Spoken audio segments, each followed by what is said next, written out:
श्रीपादवल्लभ दिगंबरा दिगंबरा दिगंबरा श्रीपादवल्लभ दिगंबरा दिगंबरा दिगंबरा श्रीपादवल्लभ दिगंबरा दिगंबरा दिगंबरा श्रीपादवल्लभ दिगंबरा दिगंबरा दिगंबरा श्रीपादवल्लभ दिगंबरा दिगंबरा दिगंबरा श्रीपादवल्लभ दिगंबरा दिगंबरा दिगंबरा श्रीपादवल्लभ दिगंबरा दिगंबरा दिगंबरा श्रीपादवल्लभ दिगंबरा दिगंबरा दिगंबरा श्रीपादवल्लभ दिगंबरा दिगंबरा दिगंबरा श्रीपादवल्लभ दिगंबरा दिगंबरा दिगंबरा श्रीपादवल्लभ दिगंबरा दिगंबरा दिगंबरा श्रीपादवल्लभ दिगंबरा दिगंबरा दिगंबरा श्रीपादवल्लभ दिगंबरा।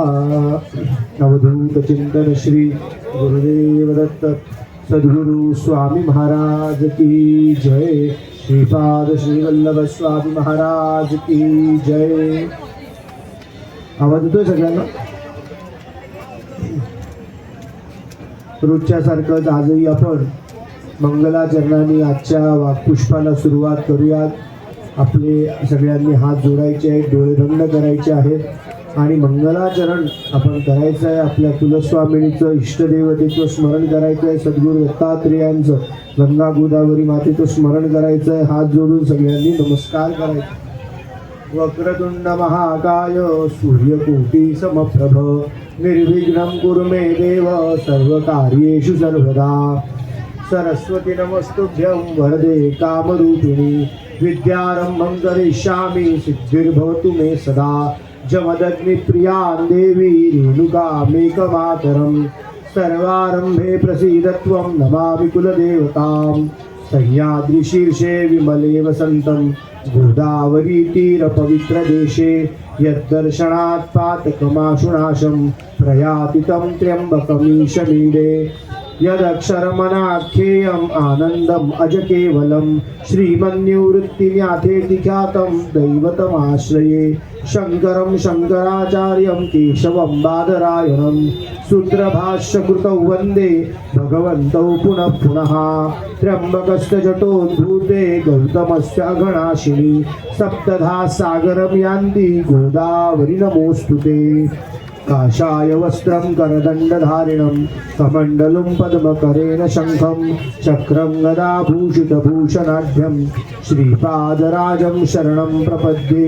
यतीन्द्रं सद्गुरुं वन्दे श्रीनृसिंहसरस्वती श्रीमद्दत्तावतारं च कृपादानमपेक्षसे।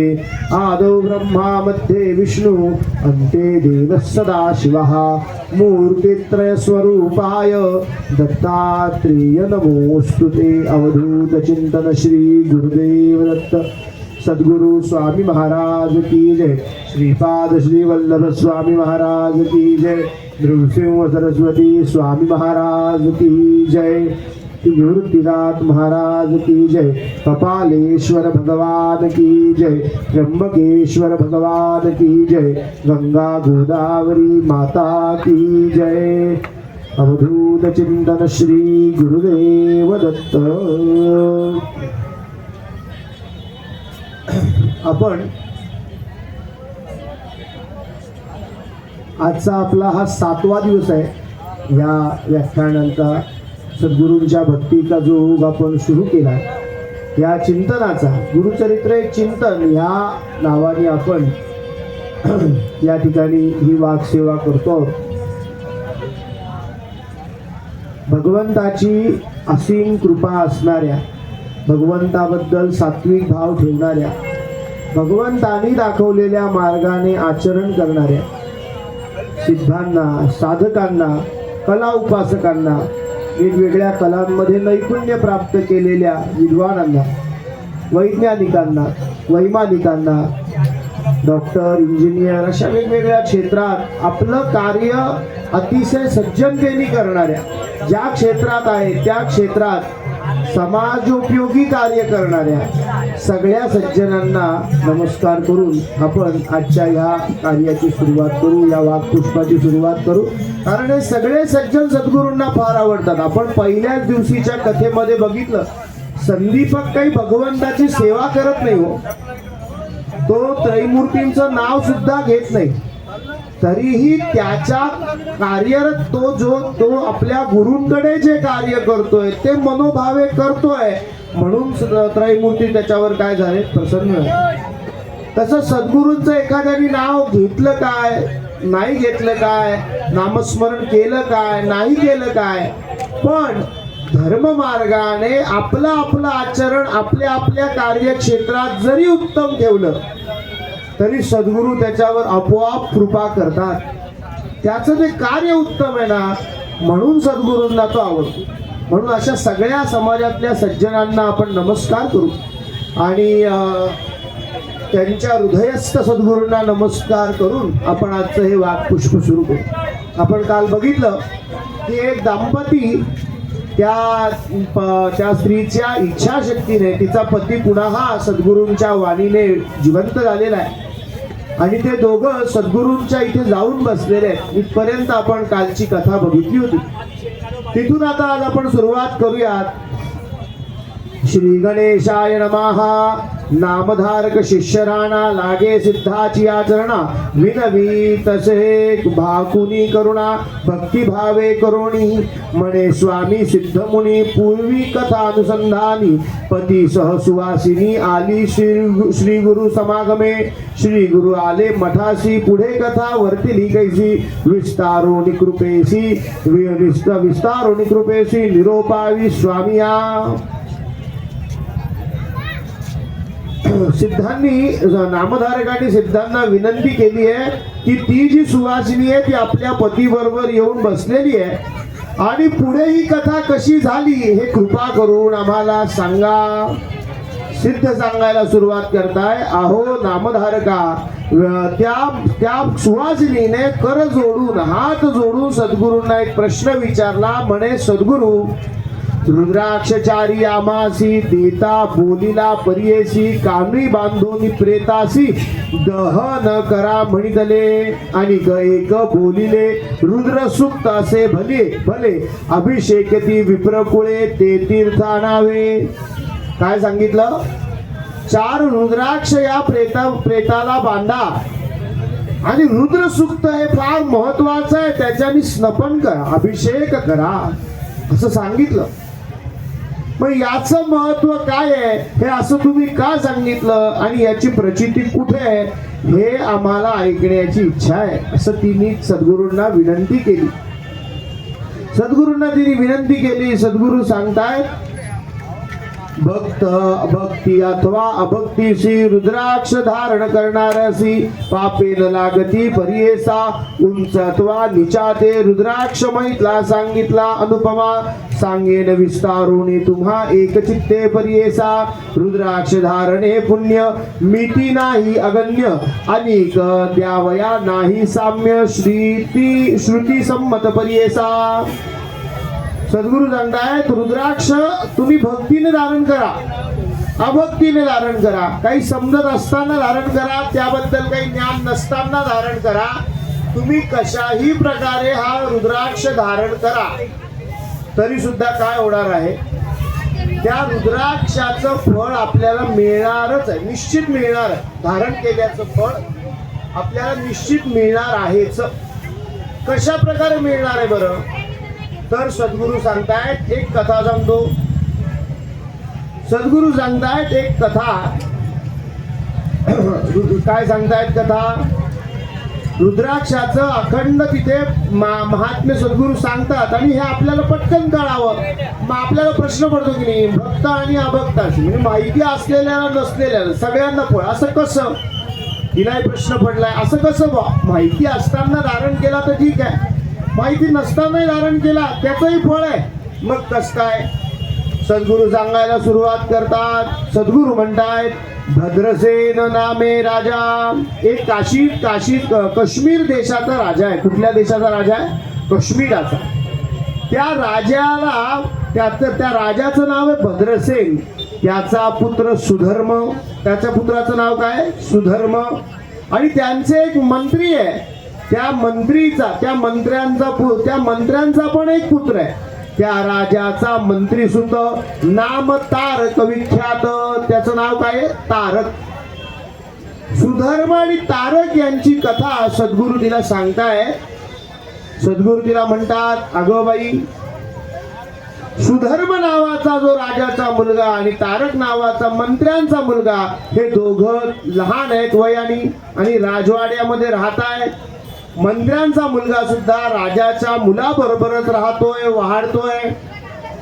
पण अगं विशेष गोष्ट अशी आहे की हा जो नाम राजाचा मुलगा आणि मंत्र्यांचा मुलगा अशी दोघी जेही बालक आहे, यांना सोन्याची आभूषणं आवडत नाहीत. या दोघांना राजाला भेट म्हणून आलेली अतिशय मौल्यवान मोत्याची आभूषणं सुद्धा आवडत नाही, स्फटिकाची आवडत नाही, माणिकाची आवडत नाही, नानाविध रत्नांची महागाची, अहो म्हणजे राजाला भेट आलेली आभूषणं काय स्वस्त असणार आहेत का? त्या काळानुरूप अतिशय उत्तम अशी सगळी आभूषणं आहे, पण ती यांना आवडत नाही. त्यांनी काय सांगितलंय? ती यांना आवडत नाही. अहो मग ही काय परिधान करतात? तर ही दोघं मुलं फक्त रुद्राक्ष आवडीने परिधान करतात. काय घालतात अंगावर? रुद्राक्ष घालतात. रुद्राक्ष सोडून दुसरा काहीच भाग ते घालत नाही. दुसरं काहीच त्यांना आवडत नाही. त्यांना काहीच आवडत नाही, फक्त रुद्राक्ष म्हणजे रुद्राक्ष म्हणजे रुद्राक्ष घालतात. राजाला प्रश्न पडलाय की अरे बापरे, ही सारखी रुद्राक्ष घालतात, वैराग्य वृत्तीत राहतात, कुठल्याही राजाने दिलेल्या सगळ्या हौशी मौशी, याला म्हणायचं वैराग्य, सगळं उपलब्ध आहे, तरीही त्याच्यात या दोघांना मोह वाटत नाही. रुद्राक्ष मात्र जितके मिळेल तितके घालतात, त्याला नाही म्हणत नाही. राजा चिंतेत पडला. हो, राजाचा वारसदार असलेला राजपुत्र आणि तो असा वैराग्य वृत्तीचा झाला तर कसं चालायचं? राजाला चिंता वाटायला लागली. हो, तेवढ्यात त्या राज्यामध्ये कोण आले? त्या राज्यामध्ये पराशर ऋषी आले. कोणते ऋषी आले? पराशर ऋषी. पराशर ऋषी हे महाऋषी आहे. त्यांना भूत भविष्य वर्तमान सगळ्यांचं यथोचित ज्ञान आहे. पराशर ऋषी आले. राजाने ऋषींचा उत्तम सत्कार केला. त्यांना आपल्या राजवाड्यामध्ये नेलं. त्यांना उच्चासनावरती बसवलं. त्यांची सगळी पात्यपूजा केली. त्यांना नमस्कार केला आणि नमस्कार करून राजाने पराशर ऋषींना विचारलं की अहो अशी अडचण आहे. आमचा मुलगा आणि आमच्या मंत्र्यांचा मुलगा दोघही फक्त रुद्राक्ष घालतात. तुम्ही एवढे त्रिकालज्ञानी आहात, तर यांना रुद्राक्षाचीच आवड का बरं आहे? याच्याबद्दल थोडीशी माहिती सांगू शकाल का? पराशर ऋषी म्हणाले, कर जोडुनी मुनिवरासी विनवी राव भक्तीसी, पिसेला गले पुत्रासी काय करावे म्हणतसे. आणि पराशर ऋषी म्हणतात, तुझ्या आणि मंत्रीसुताचे वृत्तांत असते विस्मयाचे, सांगे ना एक विचित्र सासे मनोनिरूपिती यावेळी. पराशर ऋषी त्या राजाला म्हणतात, बाबा तुझा मुलगा आणि तुझ्या मंत्र्याचा मुलगा यांचा वृत्तांत म्हणजे पूर्वजन्माचा भाग थोडासा विचित्रच आहे. मी तुला सांगतो राजन, तू ऐक. पराशर ऋषी सांगायला सुरुवात करतात. पूर्वी नंदी नाम नगरी, नंदी नावाची एक नगरी होती, गाव होतं. त्या गावाचं नाव काय? नंदी ग्राम असं नाव आहे की नाही रेल्वेचं, तसं त्या गावाचं नाव काय? नंदी. त्या नगरीमध्ये एक अतिशय लावण्यवती सुंदर अशी वेश्या राहायची. कोण राहायची? वेश्या. ती नित्य वेगवेगळ्या पुरुषांबरोबर रममाण व्हायची, पण ती खूप श्रीमंत होती, लावण्यवती होती. त्याच्यामुळे तिच्याकडे खूप गर्दी असायची लोकांची आणि तिथले धनाढ्य लोक तिला बहु आयामी गोष्टी द्यायचे, बहु मौल्यवान गोष्टी द्यायचे. तिच्याकडे फार संपत्ती होती. एक दिवस ती वेश्या तिच्या महालाच्या बाहेर बसलेली असताना तिकडून एक वैश्याला, आणि त्या वैश्याच्या हातामध्ये काय होतं? त्या वैश्याच्या हातामध्ये एक अतिशय काय म्हणता येईल त्याला, मौल्यवान असं एक लिंग होतं महादेवाचं. पिंड होती महादेवाची त्या वैश्याच्या हातामध्ये, आणि तो ती घेऊन नगरामध्ये आला. अतिशय रत्नापेक्षाही मौल्यवान दिसणार, तिच्याकडे नाही अशा रत्नाचं वाटणार, ज्याची प्रभा ज्याची आभा सूर्यासारखी पसरलेली होती, असं ते महादेवाचं लिंग होतं. ते पाहून तिला राहवलं नाही. तिने त्याच्या हातात ते बघितलं आणि आपल्याकडे असलेल्या सेविकेला सांगितलं की तू जाऊन त्याला विचार, हे लिंग किती रुपयाला देणार. त्याला 2 पर्याय दे म्हणाली. त्याला म्हणे, तुला 2 पर्याय आमच्या या मुख्य वेश्येनी सांगितलेत. पहिला पर्याय असा की जे काही तुला वाटेल त्याचं मोल चुकवून ती हे लिंग घ्यायला तयार आहे, किंवा 3 दिवस ती तुझी पत्नी म्हणून राहायला तयार आहे. तिने काय सांगितलं, 3 दिवस मी कोण म्हणून राहील, पत्नी म्हणून राहील, पत्नी म्हणून मी राहायला तयार आहे असं तिने सांगितलं. 3 दिवस मी तुझी पत्नी म्हणून राहील. वेश्याने सांगितलं, मला दुसरा पर्याय चालेल. आणि तो त्या सेविकेबरोबर कुठे निघून गेला, त्या महालामध्ये निघून गेला.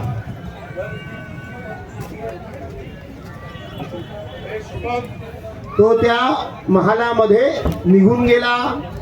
तो म्हणला, मला दुसरा पर्याय चालेल. आणि तो तिच्या महालात गेला आणि ते जे लिंग होतं ते त्या महालाच्या मध्यभागी ठेवलं. तिने तिथे तिच्या मनोरंजनासाठी वेगवेगळे प्राणी पाळलेले होते. तिथे ते प्राणी ठेवलेले होते. माकड होतं, कोंबडा होता, असे प्राणी होते ठेवलेले. तो तिथे ते सगळं बघत बसला. लिंग तिथेच ठेवलं. आणि हळूहळू काय झाली, त्या दिवसाची रात्र झाली. रात्र झाल्यानंतर त्याचं सगळं भोजन वगैरे उरकल्यानंतर, रात्र झाल्यानंतर तिने त्याला सांगितलं की आता आपण अंतर्गृहात जाऊया, मधल्या खोलीमध्ये आपण जाऊ. तो म्हणाला, या लिंगाचं काय करायचं, अंतर्गृहामध्ये जायला पाहिजे. आणि ते लिंग तिथेच मध्यभागी मंडपात ठेवलं. ठेवल्यानंतर काय झालं, त्या लिंगाला तिथे ठेवून तो वेश्या आतमध्ये गेला. तिने त्या लिंगाची पूर्ण जबाबदारी घेतली की इथे अगदी व्यवस्थित राहील, काही काळजी करू नका. आणि तो तिच्या बरोबर अंतर्गृहात गेला. गेल्यानंतर काही प्रहर गेले आणि थोड्या वेळाने तिथे एक अग्नी लागला. आग लागली त्या मंडपाला. आणि त्या आगेमध्ये ते जेव्हा आग लागली हे कळालं आतल्या खोलीत, ते बाहेर येऊन पाहीपर्यंत ते लिंग भस्म झालेलं होतं. त्या लिंगाला आग लागली म्हटल्यावरती त्या वैश्याने सुद्धा काय केलं, त्या अग्नीमध्ये उडी घेतली आणि तोही त्याच्यात दग्ध झाला. गंमत अशी घडली की तिच्या इथे मानलेले माकड आणि कोंबडा हे सुद्धा त्या अग्नीमध्ये भस्म झाले. सगळे लोक जमले आणि ती म्हणाली, नाही आता मला सगळे पतिव्रतेचं आचरण करत मी सुद्धा सती जाणार आहे. लोक म्हटले, अगं बाई तू वेश्या आहे. ती म्हणे, नाही, मी शब्द दिलेला आहे. काय शब्द दिलाय, 3 दिवस मी तुझी पतिव्रता म्हणून राहील. मग मी आता पतिव्रतेचं पूर्ण आचरण करणार आणि मी कुठे जाणार, त्याच्या बरोबर सहगमनाला जाणार. दिलेला शब्द पाळण्याचं महत्व किती आहे आपण हरिश्चंद्रांच्या कथेमध्ये सुद्धा बघितलंय. वेगवेगळ्या कथा आहेत. वचन पाळणं किती महत्वाचं असतं. भगवंताच्या महादेवाला करुणाकर म्हटलेलं आहे. काय म्हटलेलं आहे, करुणाकर. महादेव हा करुणेचा स्वामी आहे. कुठल्याही बाबतीमध्ये करुणा उत्पन्न होते तर ती कोणामुळे होते, महादेवाच्या मुळेच उत्पन्न होते. त्याचं नाव करुणाकर आहे. तिचं ते व्रत आचरण करणं तिने निश्चित केलं. आणि तिने काय केलं, त्या ठिकाणून ती चितेजवळ गेली, सगळी तयारी केली आणि ती आता चितेमध्ये उडी मारणार. तेव्हाच त्या ज्वालांमधून महादेव प्रकट झाले. तिला त्या ज्वालांमधून बाहेर घेतलं, दर्शन दिलं. अहो वेश्या, सद्मार्गाने न चालणारी. पण मी तुम्हाला म्हटलं ना, कुठल्याही प्रकारे जो काही भाग असेल तो परिपूर्ण केला तर तो भगवंताला आवडतो. नाही तर ती म्हणू शकत होती की मी तर फक्त वचन कोणामध्ये दिलेलं आहे, त्याच्या आणि माझ्यात दिलंय, तिसऱ्या कोणाला माहिती आहे. आता हे वचन पूर्ण केलंच पाहिजे असं कशाला? कुठल्या कागदपत्रात लिहिलंय हे वचन? आहे की नाही? कुठल्या कागदपत्रात लिहिलेलं आहे? पण वचनाचं महत्व फार आहे. रघुकुल रीत सदाचरी आई, जान जाए पर वचन न जाए. आहे की नाही? जीव गेला तरी चालेल पण वचन पूर्ण व्हायला पाहिजे. हे भगवंताला फार प्रिय वाटलं. भगवंतानी सांगितलं, मी तुझी ख्यातीच ऐकली होती की तू सहगमन तर करतेस पण त्या काळापुरती पूर्ण पतिव्रता व्रत आचरण करतेस. म्हणून तेच बघायला त्या वेश्याचं रूप धारण केलेलं होतं. ही सगळी आग मायेचीच होती. तिने भगवंताची तीही नित्य सेवक आहे, नित्य पूजक आहे. भगवंत आणि महादेव कसे भोळे हो, त्यांना बाकीच्या इथल्या गोष्टींमध्ये काय चाललंय माहिती नाहीये. त्यांच्यापर्यंत भाव पोहोचतो. योग्य भावाने पूजा चालली आहे का, योग्य भावाने स्मरण चाललंय का, तर ते कृपा करतात. आणि तिच्यावरती ते सगळ्यांवर कृपा करतात. ईश्वर म्हणे तियेसी आलो तुझे परीक्षेसी, धर्म धैर्य पहावयासी येणे घडले परियेसा. झालो वैशा आपणाची रत्नलिंग स्वयंभूची, माया अग्नी केला म्याची नाट्यमंडप दग्ध केला. तुझे मन पहावयासी जाहलो अग्नि प्रवेशी, तुझी प्रतिव्रता सत्योसी सत्य केले वता फुले. संतोषले तुझे भक्तीशी देईन वरदो मागशी, आयुरारोग्य श्री श्रीयेसी जे इच्छिसी ते देईन. महादेव तिला म्हणले तुझी जी इच्छा आहे ते मी द्यायला तयार आहे. म्हणे वैशा तये वेळी न लागे वर चंद्रमौळी. ती काय म्हणाली, मला वर नको. महादेवांना म्हणली मला वर नको. न लागे वर चंद्रमौळी, स्वर्ग भूमी पाताळी नघे भोग ऐश्वर्य. तुझे चरण कमळी भृंग हो निराहीन महाभाग्य, माझे इष्ट बंधू वर्ग सकळ तुझे सान्निध्येसी. कृपा करण्याचे पुत्रांसी तेची दास आणि दास. तिने काय इच्छा मागितली, मला हे स्वर्गाचं इकडचं तिकडचं ऐश्वर्य नको आहे, इथे मी खूप ऐश्वर्यामध्येच आहे, पण हे जीवन काही मला योग्य वाटत नाही आहे. कारण याच्या प्रारब्धानी माझ्या वाट्याला काय आलंय, वेश्यावृत्ती आलेली आहे. मग ऐश्वर्य मिळत आहे पण तरीही जीवन योग्य वाटत नाहीये. मग काय करावं? मग मला वर काय द्या, तर तुमच्या पायांवर चरणांवरती भुंग्यासारखं मी राहील. चरण कमळावरती जसा कमळावर भुंगा राहतो तसं तुमच्या चरणापाशी नित्य मी वास करेन. असा वर द्या, असा वर मला तुम्ही द्या. आणि कोणाला द्या, नुसतं मलाच द्या असं नाही, माझ्या बरोबर न तुझे चरण कमळी भृंग होऊन राहीन महाभाग्य, माझे इष्ट बंधू वर्ग, माझ्या बरोबर जे कोणी सगळे जण इथे राहणारे इथे जे होते याच्या बरोबर माझ्यावर जे अवलंबून आहेत, तिच्याकडे पण काही सेवक आहे, दास आहे, दासी आहे, प्राणी आहे, पक्षू आहे, पक्षी आहे, जे अवलंबून होते त्यांना सुद्धा तुमचं सान्निध्य घडावं. किंवा ह्या अग्नीमध्ये जे अजून दहन झालेले आहे त्यांना सुद्धा काय घडावं, तुमचं सान्निध्य घडलं पाहिजे. असा वर द्या. दास दासी माझे असती सकळा न्यावे स्वर्गाप्रती, तव सान्निध्य पशुपती सर्वदा राहावे सर्वेश्वरा. आम्हाला व्हावी पुनरावृत्ती, मुक्ती मिळाली पाहिजे. माणूस कशाने तृप्त होतो माहिती का, एकतर त्यागाने किंवा भोगाने. वेश्येचं उदाहरण काय आलंय, दुसऱ्या मार्गासाठी भोगाने तृप्ती. आता तिला त्या बद्दल फार इच्छा राहिली नाही, कारण तिला कळालंय भोगाने काहीही होत नाही. भागवतामध्ये ययाती राजाचं उदाहरण येतं. कोणाचं उदाहरण येतं, ययातीचं. पृथू नावाचा ययातीचा सगळ्यात लहान मुलगा. ययाती त्याच्याकडून पुन्हा तारुण्य मागून घेतो. कशासाठी, अजून भोग कामना देवयानी बरोबर झाली संपली नाही म्हणून.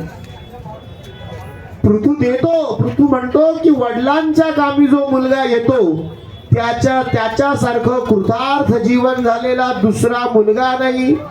पहिली मुलं मोठी मुलं नाही म्हणतात, सगळ्यात धाकटा मुलगा त्याचं तारुण्य पुन्हा वडिलांना देतो. पण भोग भोगून झाल्यानंतर सुद्धा शेवटी ययातीच्या मुखातून वाक्य निघतं की भोगाने कामना शमत नाही. अग्नीत तूप टाकत राहिलं की अग्नी वाढतच राहतो. तो तूप टाकणं चालू आहे म्हणून त्याच्याने तृप्त होऊन थांबत नाही. हा काम अग्नी सुद्धा असाच आहे. हा भोगाने शमत नाही. हा कशाने शमतो? त्यागाने. हा काम अग्नी कशाने बंद होतो? त्यागाने. नाही तर वेश्याचं उदाहरण देण्याचं काय गरज? अहो, कामाची मूर्ती म्हणून कोणाकडे बघितलं जातं? वेश्येकडे बघितलं. कामाचा किती भोग आहे, कामनेचा किती वास आहे तिथे, पण तरीही तिने जेव्हा त्यागाचा मार्ग निवडला आणि पतिव्रता म्हणून चितेकडे जायला तयार झाली, तेव्हा तिला भगवंताची प्राप्ती झाली, तेव्हा तिला समाधान मिळालं. म्हणून ती भगवंताला म्हणते, हे तर सगळं माझं करून झालंय, हे नको. मला काय पाहिजे? तुमच्या चरणांचं आता सान्निध्य पाहिजे, है की नाही?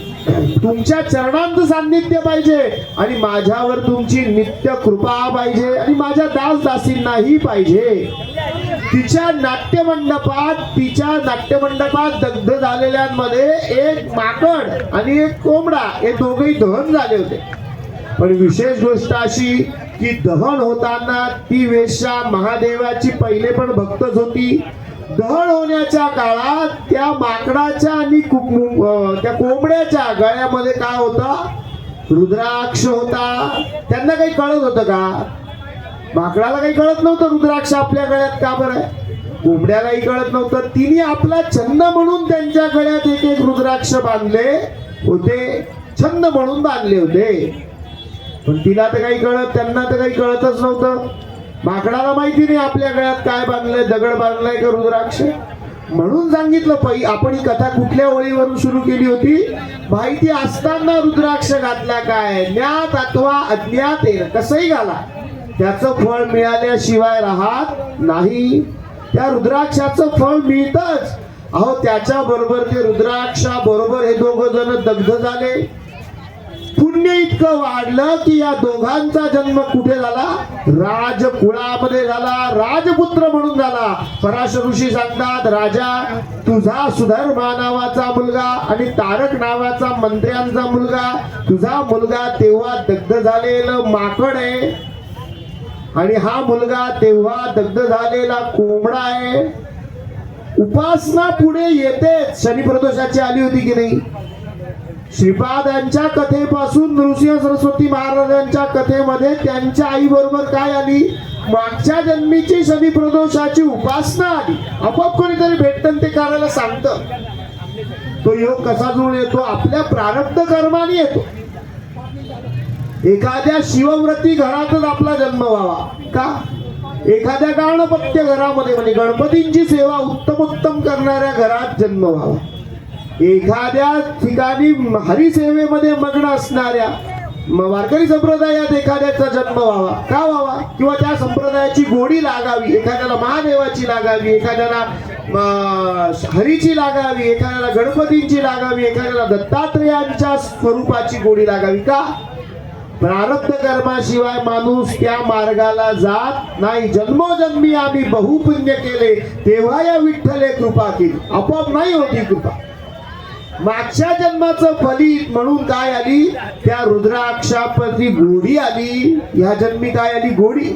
आणि बाकीच्या प्रती वैराग्य आलं. म्हणून राजा तुझा पुत्र आणि हे दोघही काय घालतात? सारखे रुद्राक्ष घालतात.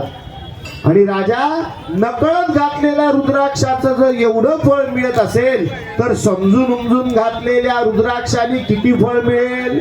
सद्गुरूंनी मागच्या माहितीमध्ये सांगितलं होतं की लक्ष रुद्राक्ष एखाद्याने सहस्त्र रुद्राक्ष धारण केले तोची रुद्र होत असे. पण नुसते धारण नाही, ते पेरण्याची क्षमता पण तयार केली पाहिजे, है की नाही? एखादा फॅन आहे, तो 230 व्होल्टवर चालतो, त्याला एकदम 640चा करंट लावला तर चालेल का?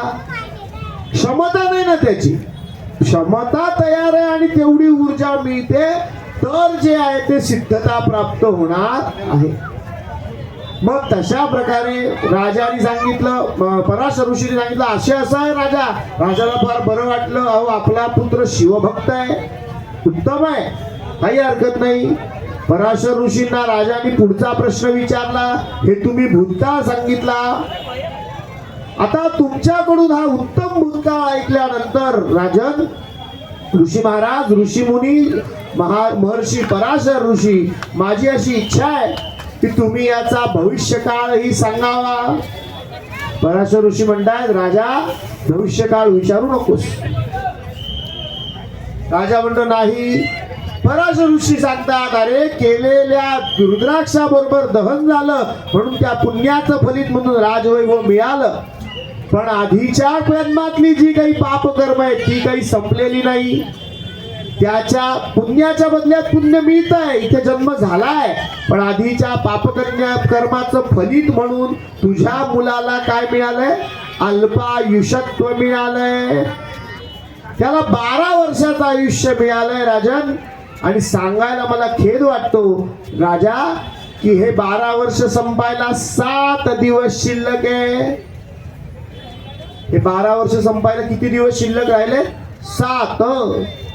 राजाला चक्कर आली, राजा चक्कर येऊन खाली पडला. हो, राजाला चक्कर आली, राजा चक्कर येऊन खाली पडला. सगळ्यांनी राजाला उठवलं.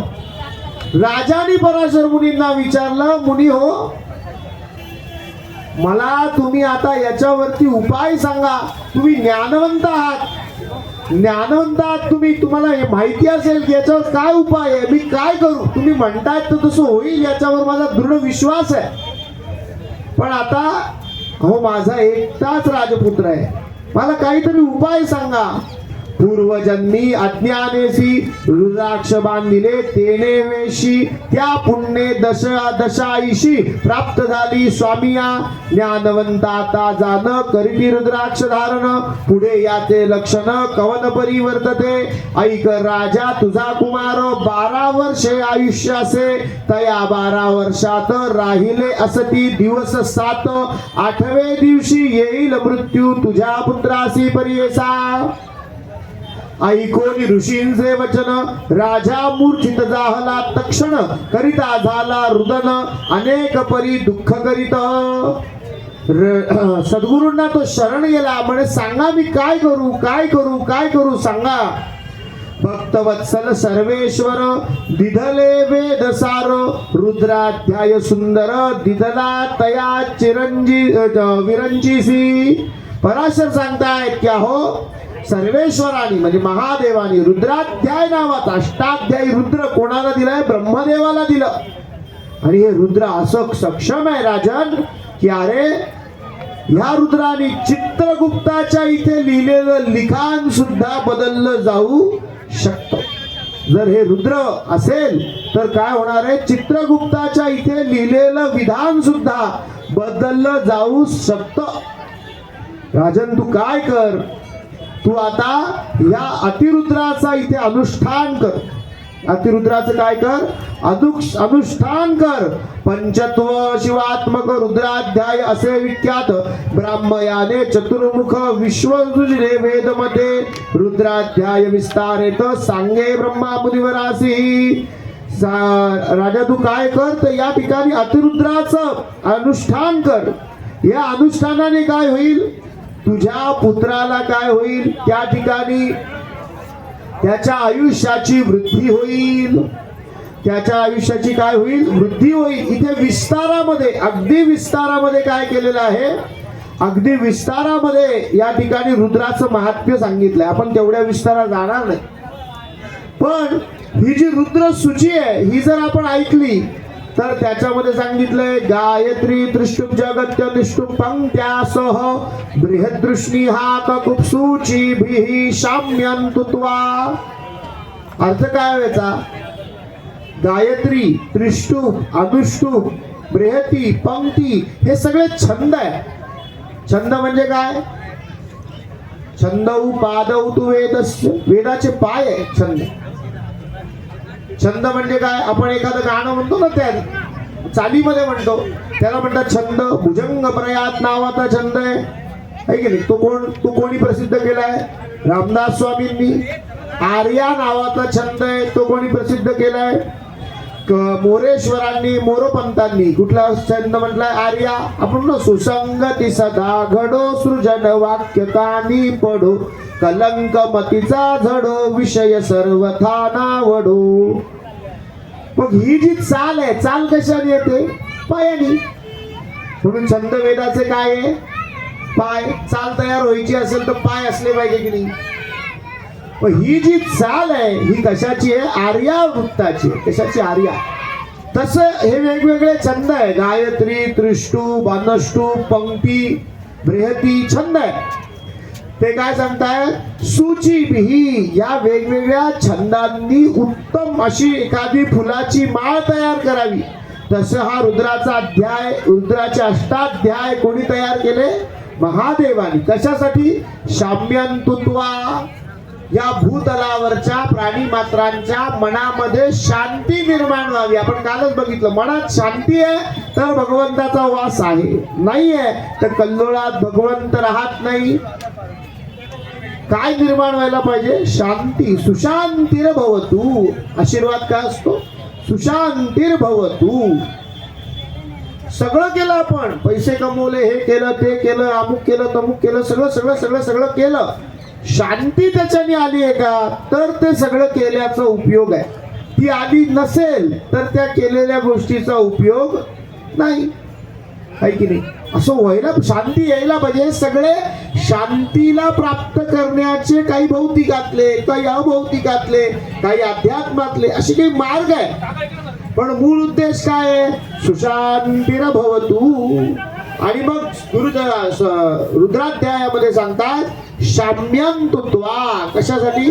शांती मिळावी म्हणून. कशासाठी?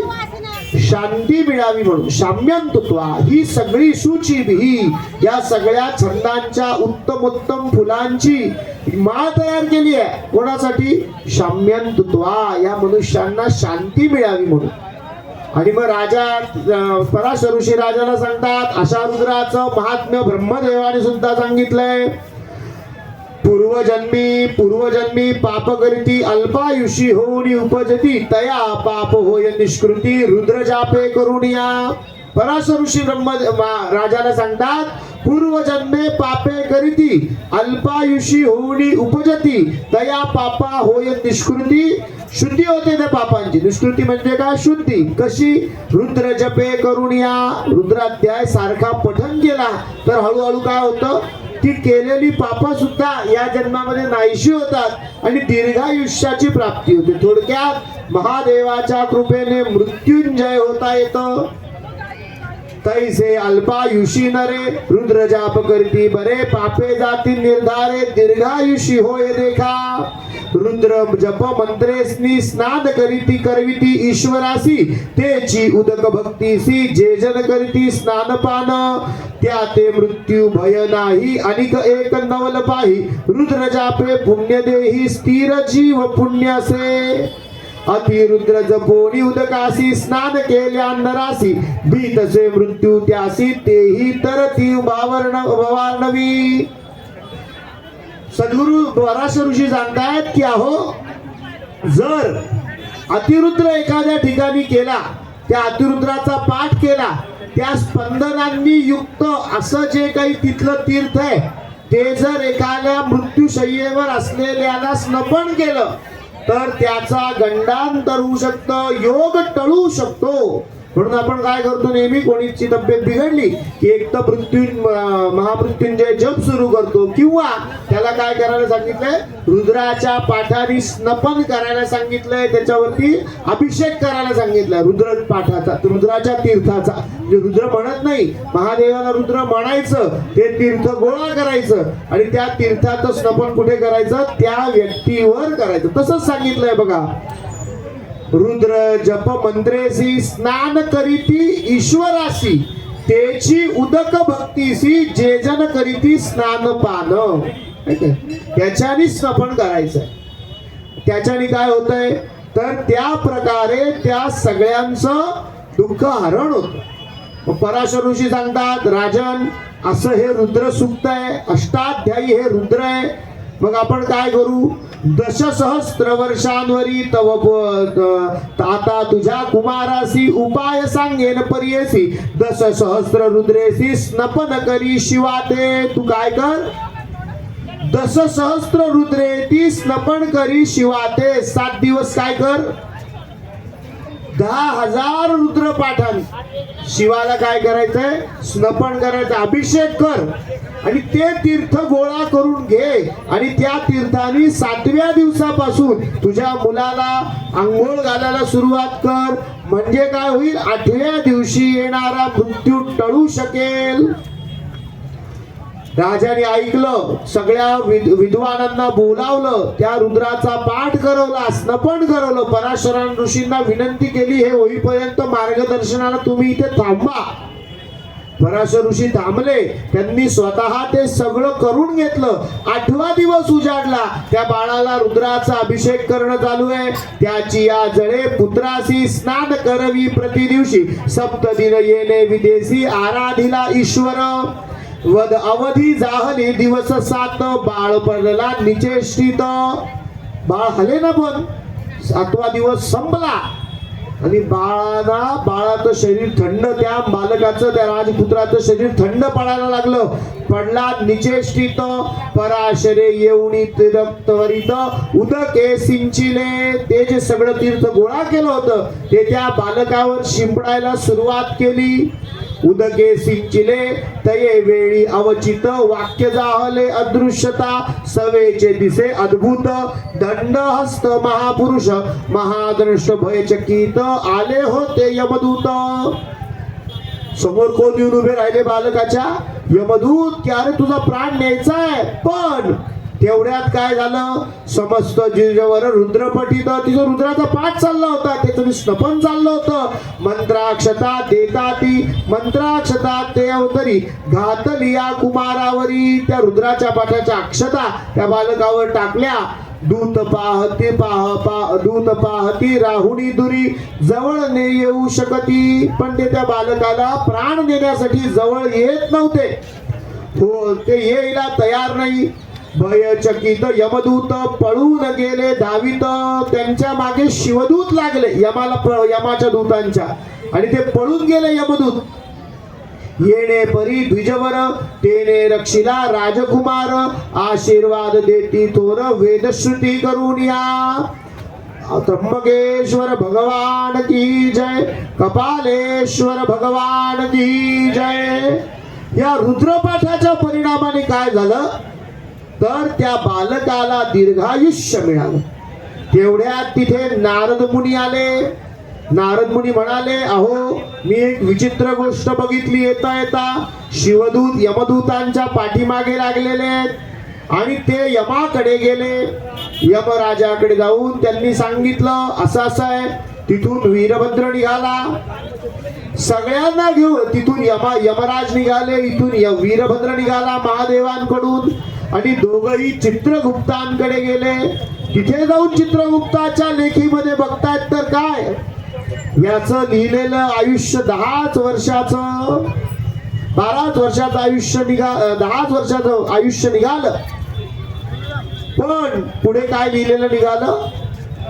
त्याच्या पुढे यमानी दाखवलं, अहो बघा वीरभद्र महाराज इथे 10च लिहिलंय, म्हणून माणसं पाठवली. वीरभद्र म्हणाले, परत एकदा वाचा.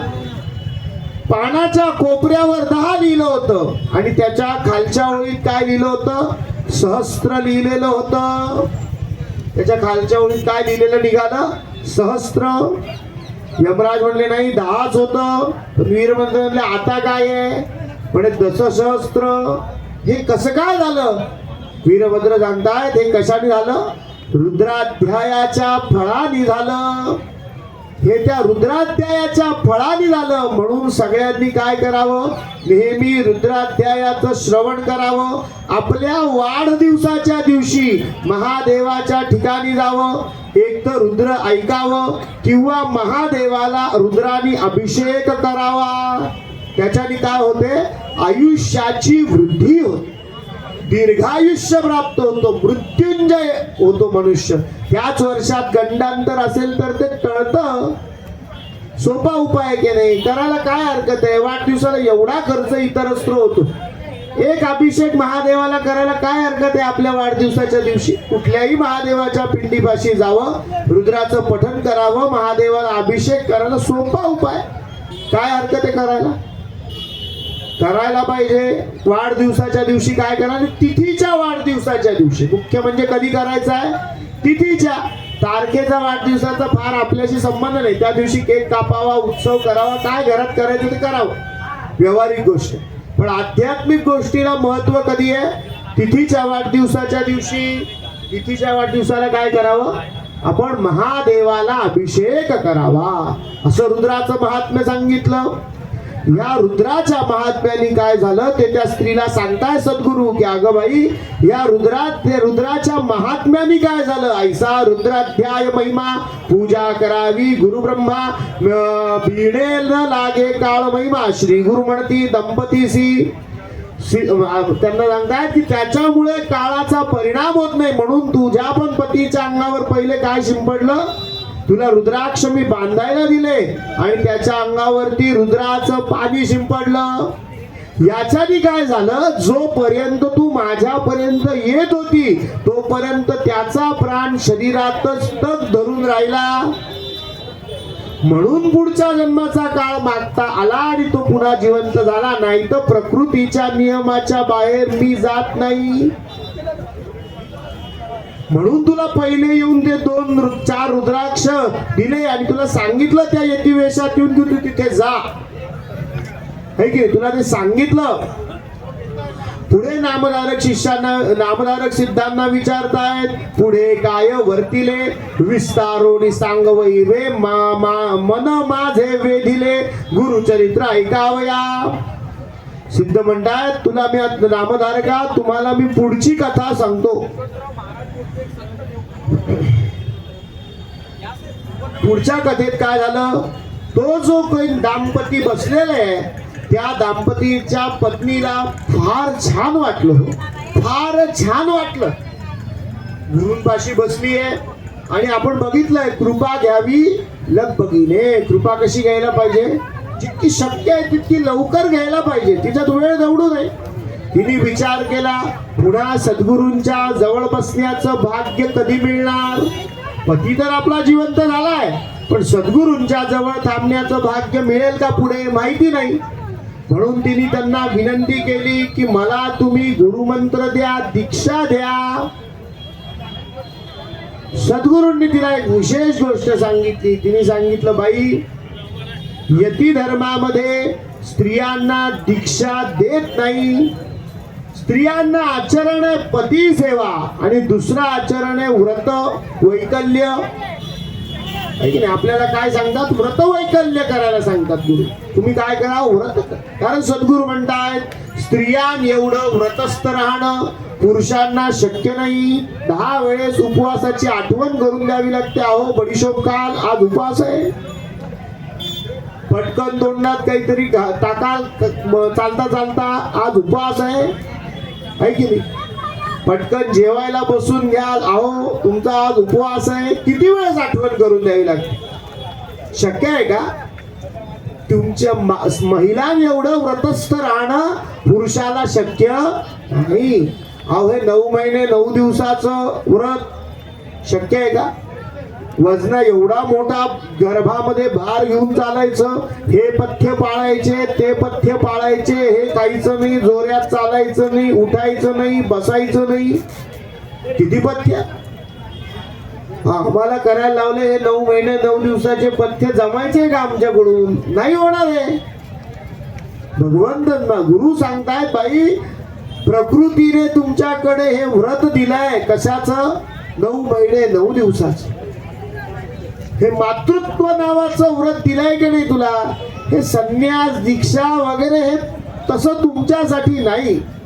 हे व्रत आचरण महत्वाचं आहे. जननी आहे, तू कोण आहे, जननी, पुरुषापेक्षा वेगळा भाग, म्हणून तुला मातृत्व दिलाय, व्रत दिलंय त्याचं 9 महिन्याचं. काळजी घ्यायची आहे. सद्गुरूंनी सांगितलं, तुला मी कथा सांगतो बाई, का तू मुलींना मंत्र देऊ नये, याची पुराणामध्ये कथा येते. सद्गुरू थोडं तिला कथा समजावून सांगतात. सद्गुरू तसं म्हणतातच इथे की बाई तुला हे शास्त्र कळणार नाही, तू अजून वयाने लहान आहे. पण लहान मुलाला आपण काय सांगतो कळायला गोष्ट, तोच विषय कळवून देण्यासाठी आपण लहान मुलाला काय सांगतो, गोष्ट समजून सांगतो. काय असं असं होतं, त्याला तसं सरळ कळत नाही, मग आपण गोष्टीतून सांगतो. सद्गुरू तिला सांगतात, अगं बाई, एकदा दैत्यांनी देवांवरती आक्रमण केलं. सगळ्या दैत्यांचा पराभव देवांनी केला. पण भीष्माचार्यांनी संजीवनी मंत्र म्हटला. सगळे पुन्हा उठून उभे राहिले, पुन्हा आक्रमण करू लागले. थकलेले देव सैन्य काय झालं, पराभूत झालं. देव सैन्य घाबरलं की अहो हे भीष्मा, हे जे शुक्राचार्य आहे, हे जर सारखं सारखं काय करणार, या दैत्य सैन्याला जिवंत करणार, तर मग आम्ही काय करायचं, किती वेळ हरवायचं. ते सगळे गेले गुरु, त्यांच्या गुरूंकडे, बृहस्पतींकडे, आणि त्यांना म्हणे तुम्ही उपाय काढा, संजीवनी मंत्राला काहीतरी उपाय काढा. बृहस्पती म्हणाले असा उपाय तर शक्य नाही, पण एक सूत्र सांगतो. कुठलीही मौल्यवान वस्तू, कुठलंही मौल्यवान डिस्कशन, कुठलाही मुख्य संवाद जर षटकर्णी झाला तर त्याचं बल कमी होतं.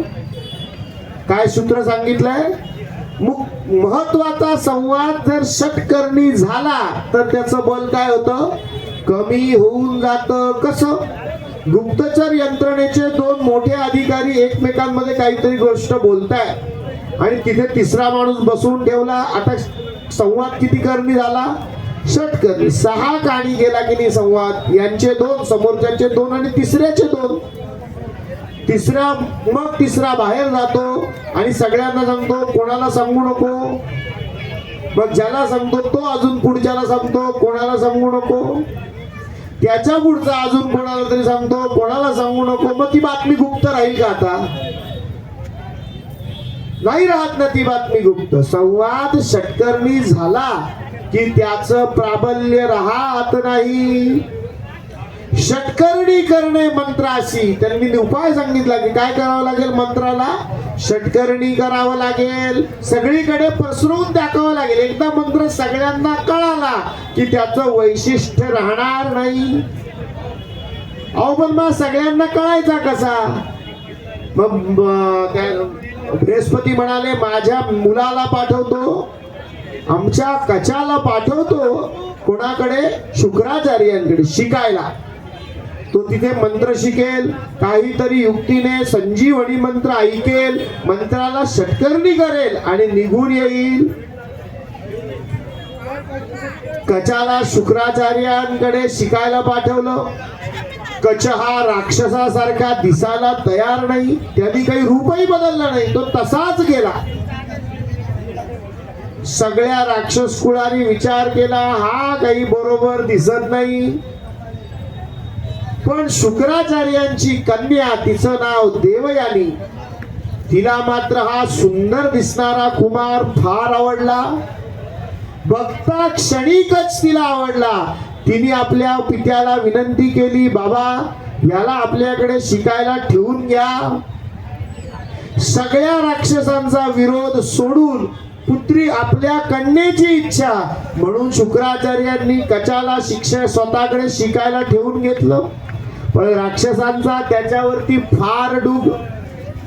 त्यांना वाटायचंच की हा काहीतरी गडबड करायला तिथे आलेला आहे. त्यांनी काय केलं, त्या कचाला 3दा मारण्याचा प्रयत्न केला. पहिल्यांदा त्याचे तुकडे केले, 2 तुकडे केले. कच काही संध्याकाळी घरी आला नाही. देवयानीने पित्याला विनंती केली, अहो आपल्याकडे शिकणारा कच आज घरी आलेला नाही, तुम्ही त्याला घरी आणा. शुक्राचार्यांनी बघितलं, कचाचे 2 तुकडे झाले. संजीवनी मंत्र म्हटला, कचाचे तुकडे जोडून कच पुन्हा संध्याकाळी घरी आला. परत विनंती केली, हो दुसऱ्या वेळेस त्यांनी त्याचं अगदी खूप तुकडे करून टाकले. 2 केल्यावर जुळतात म्हणे, मग खूप केले. शुक्राचार्यांनी पुन्हा आपल्या मुलीच्या याच्यावरून काय केला, संजीवनी मंत्र म्हटला. कच पुन्हा घरी आला. तिसऱ्या वेळेस मात्र यांनी युक्ती केली. कचाच्या हाडकांचे चुनाच केला आणि तो शुक्राचार्यांनाच पाण्यामधून मदिरेमधून प्राशन करून दिला. शुक्राचार्य आता डोळे बंद करून बघताय, कच कुठे दिसायला तयार नाही. दिसायला कुठे लागला, आपल्याच शरीरामध्ये. अहो हा कच तर म्हणे माझ्याच पोटात आहे. त्यांनी देवयानीला सांगितलं, अगं बाई इतक्या वेळेस तुझ्या हट्टाने त्याला जिवंत केलं, पण आता तो माझ्या उदरात आहे. बाहेर येईल म्हणजे माझं पोट फाडून येईल आणि माझा मृत्यू होईल. आणि माझा मृत्यू झाला तर संजीवनी मंत्र म्हणेल कोण? कोणाला दुसऱ्याला येत नाही. गोपनीय आहे, गोपनीय आहे, दुसऱ्याला येत नाही. मग म्हणेल कोण बाई? देवयानी म्हणाली मला शिकवा. सद्गुरू म्हणाले नाही बाई, जिला दीक्षा आहे त्याला मंत्र शिकण्याचा अधिकार आहे, तुला शिकवता येणार नाही. ती म्हणे नाही मला शिकवाच. सद्गुरू शुक्राचार्यांनी तिच्याकडून मंत्र पाठ करून घेतला. पाठ करून घेतल्यामुळे 10 वेळेस तिच्याकडून म्हणून घेतला परत की चुकायला नको, हा बाहेर येत आणि मंत्र चुकायची. मंत्र चुकला तर माझं शरीर जुळायचं कसं? तिला नीट विधी सगळा सविस्तर समजून सांगितला की संजीवनीचा वापर कसा करायचा. शुक्राचार्यांनी संजीवनी म्हटला, कच बाहेर आला. कच बाहेर आला, शुक्राचार्यांच्या उदरातून बाहेर आला. शुक्राचार्य मूर्छित पडले. कच शेजारी उभा आहे आणि आता सगळा संजीवनीचा विधी कोणी केला? देवयानीने केला. आणि मंत्र किती करणी झाला? षटकर्णी झाला. शुक्राचार्य, देवयानी आणि कच असे 6 कान आले की नाही. आता षटकर्णी झाला. शुक्राचार्य जिवंत झाले, उभे राहिले. कचाने मात्र आता हात जोडून त्याचं काम झालं. त्यांनी हात जोडून आभार मानले की तुम्ही मला जी विद्या दिली त्याबद्दल मी तुमचा आभारी आहे, पण इथे मला हे राक्षस जगू देत नाही. मी आता तुमचा निरोप घेतो. शुक्राचार्य म्हणाले हरकत नाही बाबा, तुझ्या जीवाला धोका आहे, मला दिसतच आहे, तू निरोप घे, काही हरकत नाही. पण देवयानी म्हणाली नाही बाबा, याच्याशी लग्न करण्याची माझी इच्छा आहे, म्हणून तर मी तुम्हाला याला शिकायला ठेवायला सांगितलं. 3 वेळेस याचा जीव वाचवला. माझी इच्छा आहे याच्याशी लग्न करावं म्हणून. शुक्राचार्य म्हणाले कचाची काय इच्छा आहे विचारली पाहिजे. शुक्राचार्यांनी कचाला विचारलं तुझं काय म्हणणं आहे? कच म्हणाला नाही, शास्त्र असं सांगतं गुरूंची मुलगी ही आपली कोण आहे? बहीण आहे. जर आपण त्या गुरूंच्या घरी वास्तव्याला आहे तर गुरूंची मुलगी आपली कोण पाहिजे? बहीणच असली पाहिजे. तिच्याबद्दल मनामध्ये कुठलीही वासना नको. माझ्या मनात त्या देवयानी बद्दल ती सुंदर आहे, पण ती माझी कोण आहे? बहीण आहे. मी तिच्याशी विवाह करू शकत नाही. मी तिच्याशी विवाह नाही करू शकत. देवयानीला राग आला. देवयानी म्हणाली अरे तुझा 3दा मृत्यू झाला होता, मी वाचवला. कच देवयानीला म्हणाला बाई 3दा मला जन्म दिला, मी तुला आई म्हणेल पण बायको म्हणणार नाही. देवयानीला राग आला. तिने कचाला शाप दिला, इथून घेतलेली सगळी विद्या विसरून जाशील. कचाने सांगितलं अकारण तुम्हाला शाप दिलाय, आता मीही शाप देतो. मंत्र तुला शिकवला म्हणून शुक्राचार्यही मंत्र विसरतील आणि अकारण मला शाप दिला म्हणून संजीवनीची विद्या तूही विसरून जाशील. षटकर्णी केलं मंत्राला आणि मंत्राची शक्ती काय झाली? समाप्त झाली. मंत्राची शक्ती समाप्त झाली. सद्गुरूंनी त्या स्त्रीला सांगितलं बाई तुला दीक्षा नको, तुला काय देतो? तुला व्रत दे. सद्गुरूंनी तिला काय सांगितलं, तुला व्रत देतो. मग ती म्हणे मला व्रत द्या, तुम्ही नाही ना मला दीक्षा देत, मग माझ्या जीवनाचं कल्याण होईल असं मला एक व्रत द्या. काय द्या? व्रत द्या. सद्गुरूंनी तिला सांगितलं, बाई तुला व्रत देतो. व्रतोपास करावा गुरु पुरुष निरोपाने, सावित्री विनवी श्री गुरुसी, व्रत आचिले बहुवशी तुझे वाक्य आमासी, व्रत एखादे निरोपावे. तिने काय सांगितलं, आम्हाला एक व्रत द्या. सद्गुरु म्हणे तुला एका व्रताची आता कथा सांगतो आणि तेच व्रत तुला देतो. जो गुरु वाक्य न करी तो पडे रवरव गोरी, तुझे वाक्य आम्हा शिरी मनोनिचरणी लागली. श्री गुरु सांगती तियास तियेसी, सांगेन व्रत इतिहासी, ऋषी पुसती सुतासी, व्रत बरवे निरोपावे. स्कंद पुराणातली कथा सांगायला सद्गुरूंनी तिला सुरुवात केली. कशातली कथा सांगितली? स्कंद पुराणात. सद्गुरू सांगतायत, बाई एका सुंदर व्रताची कथा कशात आलेली आहे? स्कंद पुराणात आलेली आहे. ती तुला सांगतो. तिच्यानी काय होईल, तुझा पती पुढे सुद्धा दीर्घायुषी होईल, तुला त्याची पती सेवा करता येईल. मी आता तर त्याचं पुढच्या ह्याच्यातलं काही आयुष्य मागून घेतलंय, पण तो तुझ्या बरोबर आहे. पण तुझ्या व्रताने तो काय होऊ शकेल, इहजन्मी. मी त्याला इहजन्मी दीर्घायुषी नाही करू शकत, पण तो अधिकार कोणाकडे? पत्नीकडे. तू जर उत्तम व्रत आचरण केलं तर तुझा पती इहजन्मी सुद्धा काय होऊ शकतो? दीर्घायुषी होऊ शकतो. तुला उत्तम सौभाग्य लाभू शकतो. मग या उत्तम सौभाग्याचं व्रत सांगायला सुरुवात केली. स्कंद पुराणीची कथा सर्व अत्यंत ऐका. पूर्वयुगी आर्यवर्तका राजा एक अवधारा, चित्रवर्मा नाम त्यासी, धर्मात्मा राजा परियसी. चित्रवर्मा नावाचा राजा आहे, अतिशय धर्मात्मा आहे. कसा आहे? उत्तम राजा, वाईट राजा नाही, उत्तम धर्मात्मा राजा आहे. कन्या सहपत्नी धर्म करीती, पुत्र काम्ये शिवाप्रती, ऐसा किती काळक्रमिती, कन्या झाली तया ते. शिवाचं व्रत करतो, पुत्र व्हावा म्हणून करतो, पण कन्या झाली. अति सुंदर सुलक्षण सुंदर अशी कन्या झाली. जातक वर्तविले तिसी, राजा ती अतिशय सूर्यासारखी आहे, ती अतिशय उत्तम आहे, अमुक अमुक होईल, तमुक तमुक होईल, असं सगळं वेगवेगळ्या लोकांनी सांगितलं. राजाची मुलगी आहे, सांगायलाच पाहिजे. छान छान छान छान सगळ्यांनी राजाला सांगितलं की तुला सुंदर मुलगी झाली आहे बाबा, असं होईल तसं होईल, पुढे सुंदर लावण्यवती होईल, तिला सुंदर वर मिळेल, तिचा सौभाग्य उत्तम चालेल. काही काही लोकांनी आपलं मत व्यक्त केलं. पण तिथे मात्र एक जण आलेला होता, तो नेहमी सत्य बोलणारा होता. त्यांनी सांगितलं, असता राव स्वबेसी द्विज एक परियेसी, भयन धरिता वाक्यसी. त्यांनी राजाची सुद्धा भीती ठेवली नाही आणि त्यांनी सांगितलं की असं मला काहीही दिसत नाहीये या कन्येच्या बाबतीत. राजा, मला काय दिसतंय ते मी सांगतो, उपाय करायचा की नाही तुम्ही ठरवा. मला काय दिसतंय ते मी सांगतो, ऐक राया माझे वचन, कन्या लक्षण मी सांगेल, 14वे वर्षी विधवा पण होईल येसी जाणपा. त्यांनी राजाला सांगितलं, मी तुला सत्य सांगतो, जे दिसतंय ते सांगतो, तू मला मृत्यूदंड दिला तरी हरकत नाही, पण मी राजा म्हणून स्तुती सुमन उधळण्यापेक्षा मी सत्य बोलणार आहे. तुला पटलं तर तू अंगीकार कर, मान ते सत्य. तुला नाही पटलं तू सत्य मानू नको. आधीच्यांनी सांगितलेलं खरं मान. पण मी सांगतो 14व्या वर्षी हिला विधवा पण येईल. राजाला फार काळजी वाटायला लागली हो.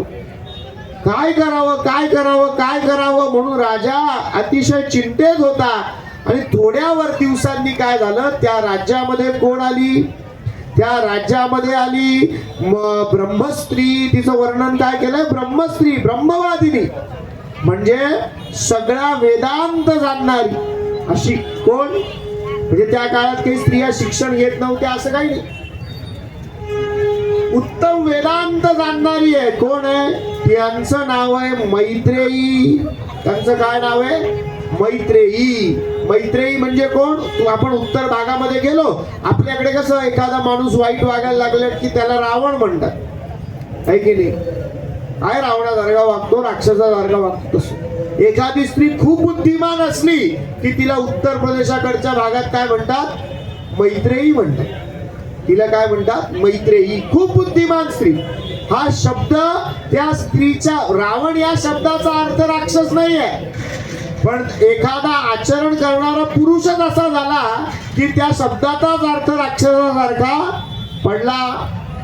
एखाद्या गावामध्ये एखादा मनुष्य खूप विचित्र होतो, त्याचं जे नाव असतं ते विचित्र म्हणूनच प्रसिद्ध होतं की ते नंतर कोणी सहजासहजी परत मुलांना ठेवत नाही की नको तस. पण उत्तम झाला तर उत्तम म्हणून त्या शब्दाचा अर्थ वेगळा का असेना, पण तो शब्द नंतर त्या माणसाची लक्षणं सांगण्यासाठी वापरला जातो, है की नाही. एखादा राजा होऊन गेला, खूप मोठा राजा झाला. मग तो राजा जर उत्तम लक्षणी असेल तर आमचा कुमारही उत्तम लक्षणी व्हावा म्हणून त्या राजाचं नाव ठेवलं जातं. त्या शब्दाचा अर्थ उत्तम लक्षणी कुमार असा असेल असं नाही, पण तो शब्द नंतर त्या राजाच्या कर्तृत्वाचा अर्थ घेऊन चालायला लागतो. तसं मैत्रेयीच्या कर्तृत्वाचा अर्थ घेऊन कुठला शब्द चालायला लागला, मैत्रेयी. म्हणून हुशार स्त्री असेल तर तिला काय म्हटलं जातं, मैत्रेयी. ओळख करून देताना म्हटलं जातं.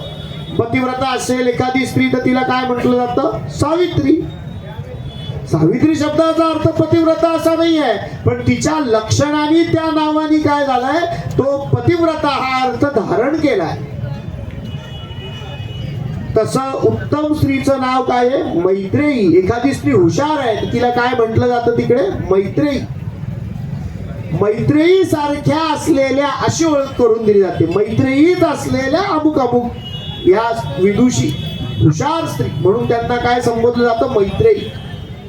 तर अशा या मैत्रेयी देवी याज्ञवल्क्यांच्या पत्नी या कुठे आल्या, त्या राजाच्या नगरीत आल्या.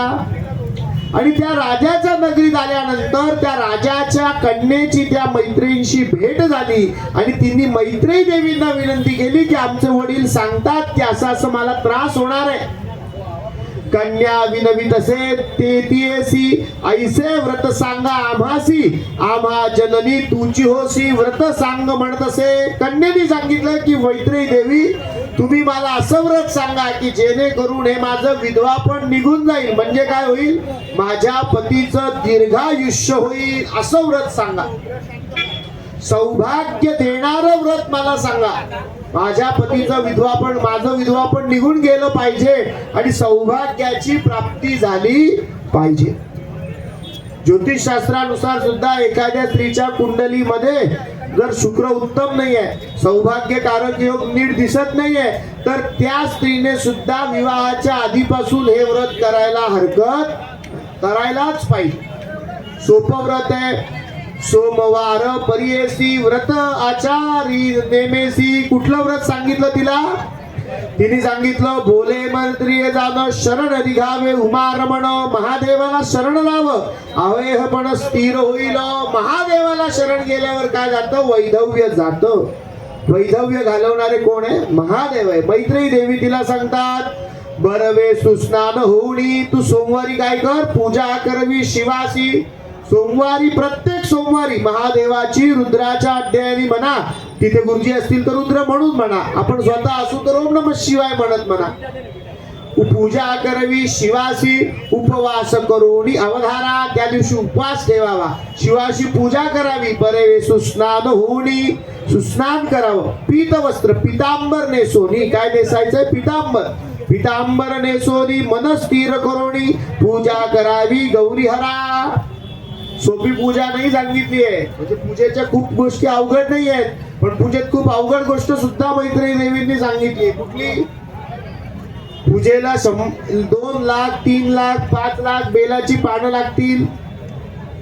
पूजेला बरोबरीने काय लागतील, 500 सुवर्ण मोहरा लागतील. अशी काही व्यावहारिक अवघड गोष्ट सांगितली नाही आहे पूजेमध्ये. नुसतं सोमवारी पाणी वाहिलं तरी चालणार आहे, पण अवघड गोष्ट कुठली सांगितली आहे, मन स्थिर करोनी. पूजेचं, त्या व्रताचं फळ मिळायला सगळ्यात अवघड गोष्ट सांगितली आहे. काय, मन स्थिर करोनी, आपण बघितलं दुसऱ्या दिवशी, मन ओढाळ गुरु परकांचन परकामिनी कडे धावे. अहो मन काय स्थिर होणार यातलंय का? मन स्थिर करोनी म्हणजे अग्नी शीतल करोनी, असं अग्नी करावं लागेल. अग्नी कसा झाला पाहिजे? थंड होईल का? मन स्थिर होणं शक्य, स्थिर होतं का मन? चांचल्य हाच मनाचा गुण आहे. इथून घरी जाऊन येतं, घराला कुलूप लागलंय की नाही तेही पाहून येतं, शेवटी आपण झालो असेल तर दोनदा दार उघडलंय का बंद आहे सगळं बघून येतं. घरी काय चाललंय काय नाही, अमुक तमुक तमुक, मन कुठेही जाऊन येऊ शकतं, है की नाही? मनोवेगे सगळ्यात, मनाचा वेग सगळ्यात जास्त आहे. अहो जिथे विमान जायला 1 तास लागतो तिथे मन एका क्षणात जाऊन येत. इथून दिल्लीला विमान जायला किती वेळ लागतो? खूप. इथून माझ्या घरापर्यंत गाडी जायला किती वेळ लागतो? 1 तास. माझं मन किती वेळात जाऊन येतं? क्षणात. आता इथे तिथे तिथे तिथे. मैत्रेयी देवी खूप महत्वाची गोष्ट सांगतात, पूजा करताना सामुग्री कमी असली चालेल, महत्वाचं काय आहे? मन स्थिर करोनी. पूजा कशी झाली पाहिजे? एकाग्र चित्तानी झाली पाहिजे. एक अग्रभागी कोणाला ठेवलंय? महादेवाला. मग चित्त कुठे असलं पाहिजे? त्याच्याच कडे असलं पाहिजे. अशी पूजा झाली पाहिजे. अभिषेके पापक्षय पीठ पूजिता साम्राज्य गंधाक्षता पुष्पमाल्या सौभाग्य सौख्य पाविजे. अभिषेक केल्याने पापक्षालन होतं. शिवावर अभिषेक केल्याने काय होतं? पापक्षालन. पूजा केल्याने साम्राज्य मिळतं. त्याला वेगवेगळे जर आपण गोष्टी वाहिल्या, त्याचं पीठ सजवलं, पीठ स्थापन केलं, त्याच्यावर ते लिंग ठेवलं तर त्याच्याने कशाची प्राप्ती होते? साम्राज्य. गंधाक्षता पुष्पमाला सौभाग्य सौख्य पाविजे. आणि त्या शिवाच्या मूर्तीला गंध लावलं, हळदी कुंकू वाहिलं, पुष्पमाळ घातली तर त्याच्याने काय मिळतं? सौभाग्य. कारण या तिन्ही गोष्टी कशाच्या लक्षण आहे? सौभाग्याच्या. लग्नात काय घातली जाते? माळ. लग्न झाल्यानंतर स्त्री काय लावते? कुंकू. हे त्या शिवाला अर्पण केलं एकाग्र चित्तानी तर कशाची वृद्धी होते? सौभाग्याची वृद्धी होते. सौभाग्य. आणि सौगंध होईल धूपदाने. धूपदीप केलं तर काय होतं? सौगंध होईल धूपदाने. आणि उत्तम, एखाद्या स्त्रीला उत्तम शरीर पाहिजे का? दिसायला सुंदर व्हायचे का? पुढच्या जन्मी. आता तर जन्म झाला, जसा आहे तसा आहे, पण पुढच्या जन्मी पाहिजे असेल तर काय करता येतं?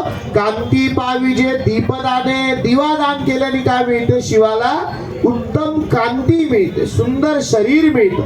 याही कांतीवर एखाद्याला आजार झालेले असतील, रोग झालेले असतील, कुष्ठरोग झालेले असतील तर दीपदान करायला हरकत नाही. हे मी सांगत नाहीये. कोण सांगतंय? गुरुचरित्रात सांगितलंय. मैत्रेयी देवी सांगतायत. कोणाला? त्या कुमारिकेला, राजाच्या कन्येला मैत्रेयी देवी सांगतायत काय मिळतंय? कांती पाविजे दीपदाने. दीपदान केल्याने काय मिळते? उत्तम कांती मिळते.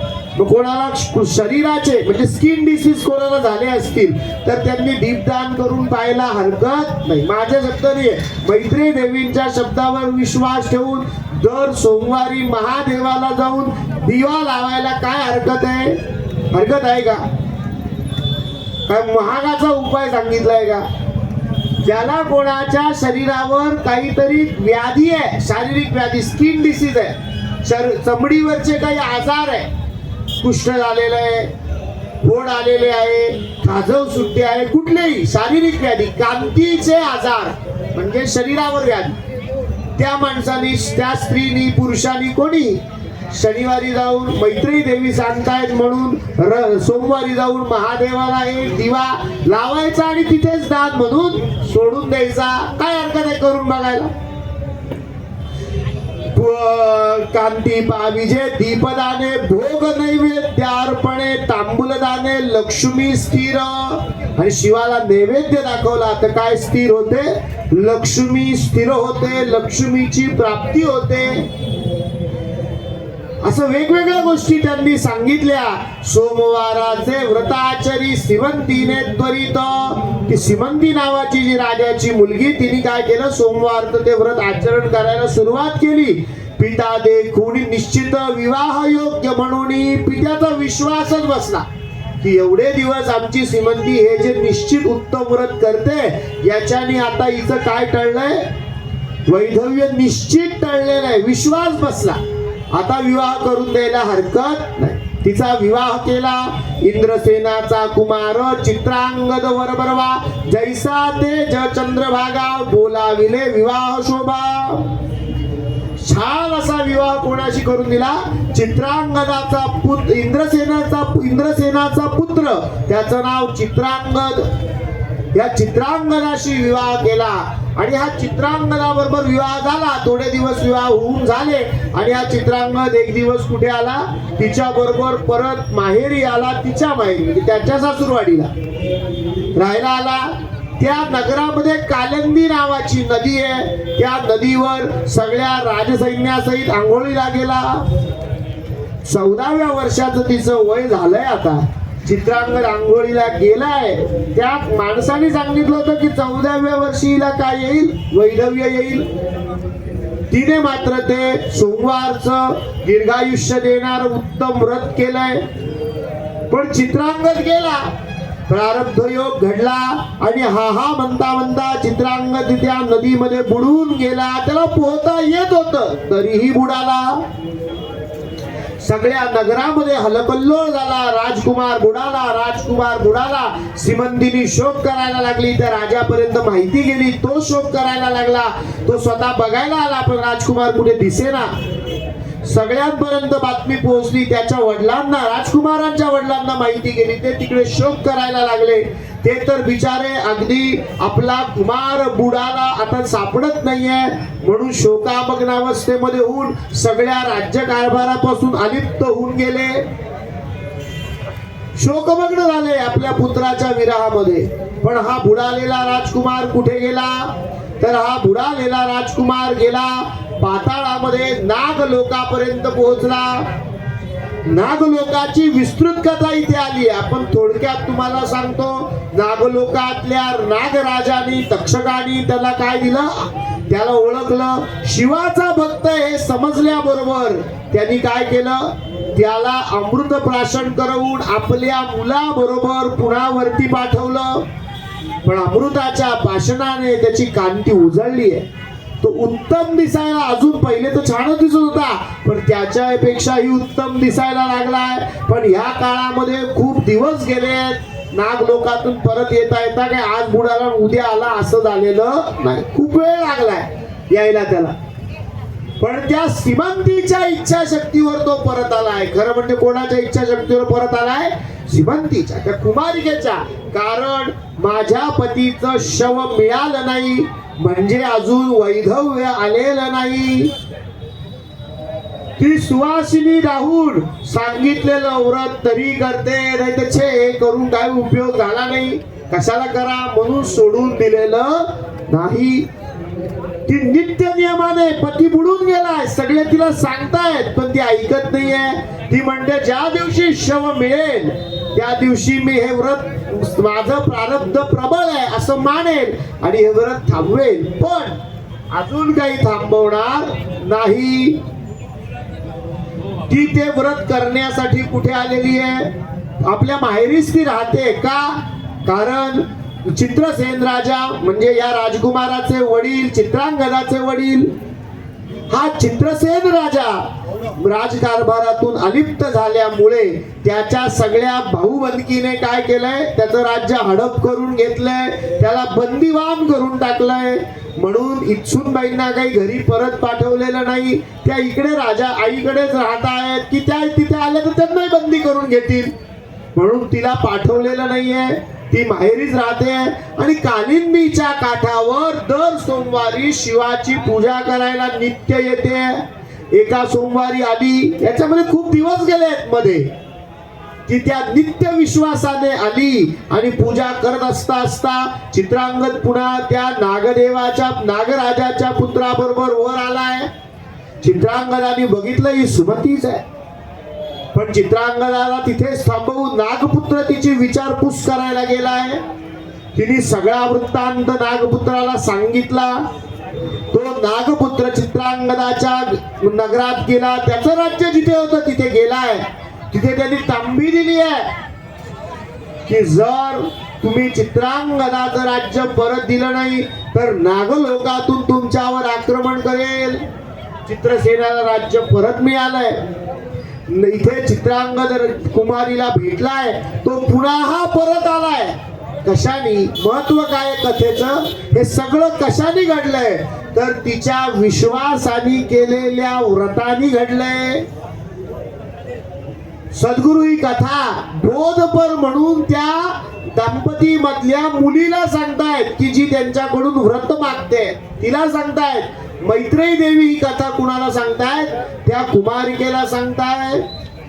मैत्रेयी देवीच्या उपदेशानंतर घडलेली कथा सद्गुरु तिला सांगतायत की त्या ब्रह्मवादी स्त्रीच्या वचनावर विश्वास ठेवून नित्य विश्वासाने ती व्रत करत राहिली. तिचं व्रत ढळलं नाही आणि त्या व्रताचं फळ म्हणून काय झालं? तिच्या सौभाग्याची वृद्धी झाली. अमृतप्राशन करून चित्रांगद पुन्हा परत आला आणि ते सुखाने राज्य करायला लागले. सुखाने राज्य करायला लागले. हे सगळं कशाने घडलंय? तिच्या व्रत आचरणामुळे घडलंय. हे सगळं कशामुळे घडलं? तिच्या व्रत आचरणामुळे घडलं.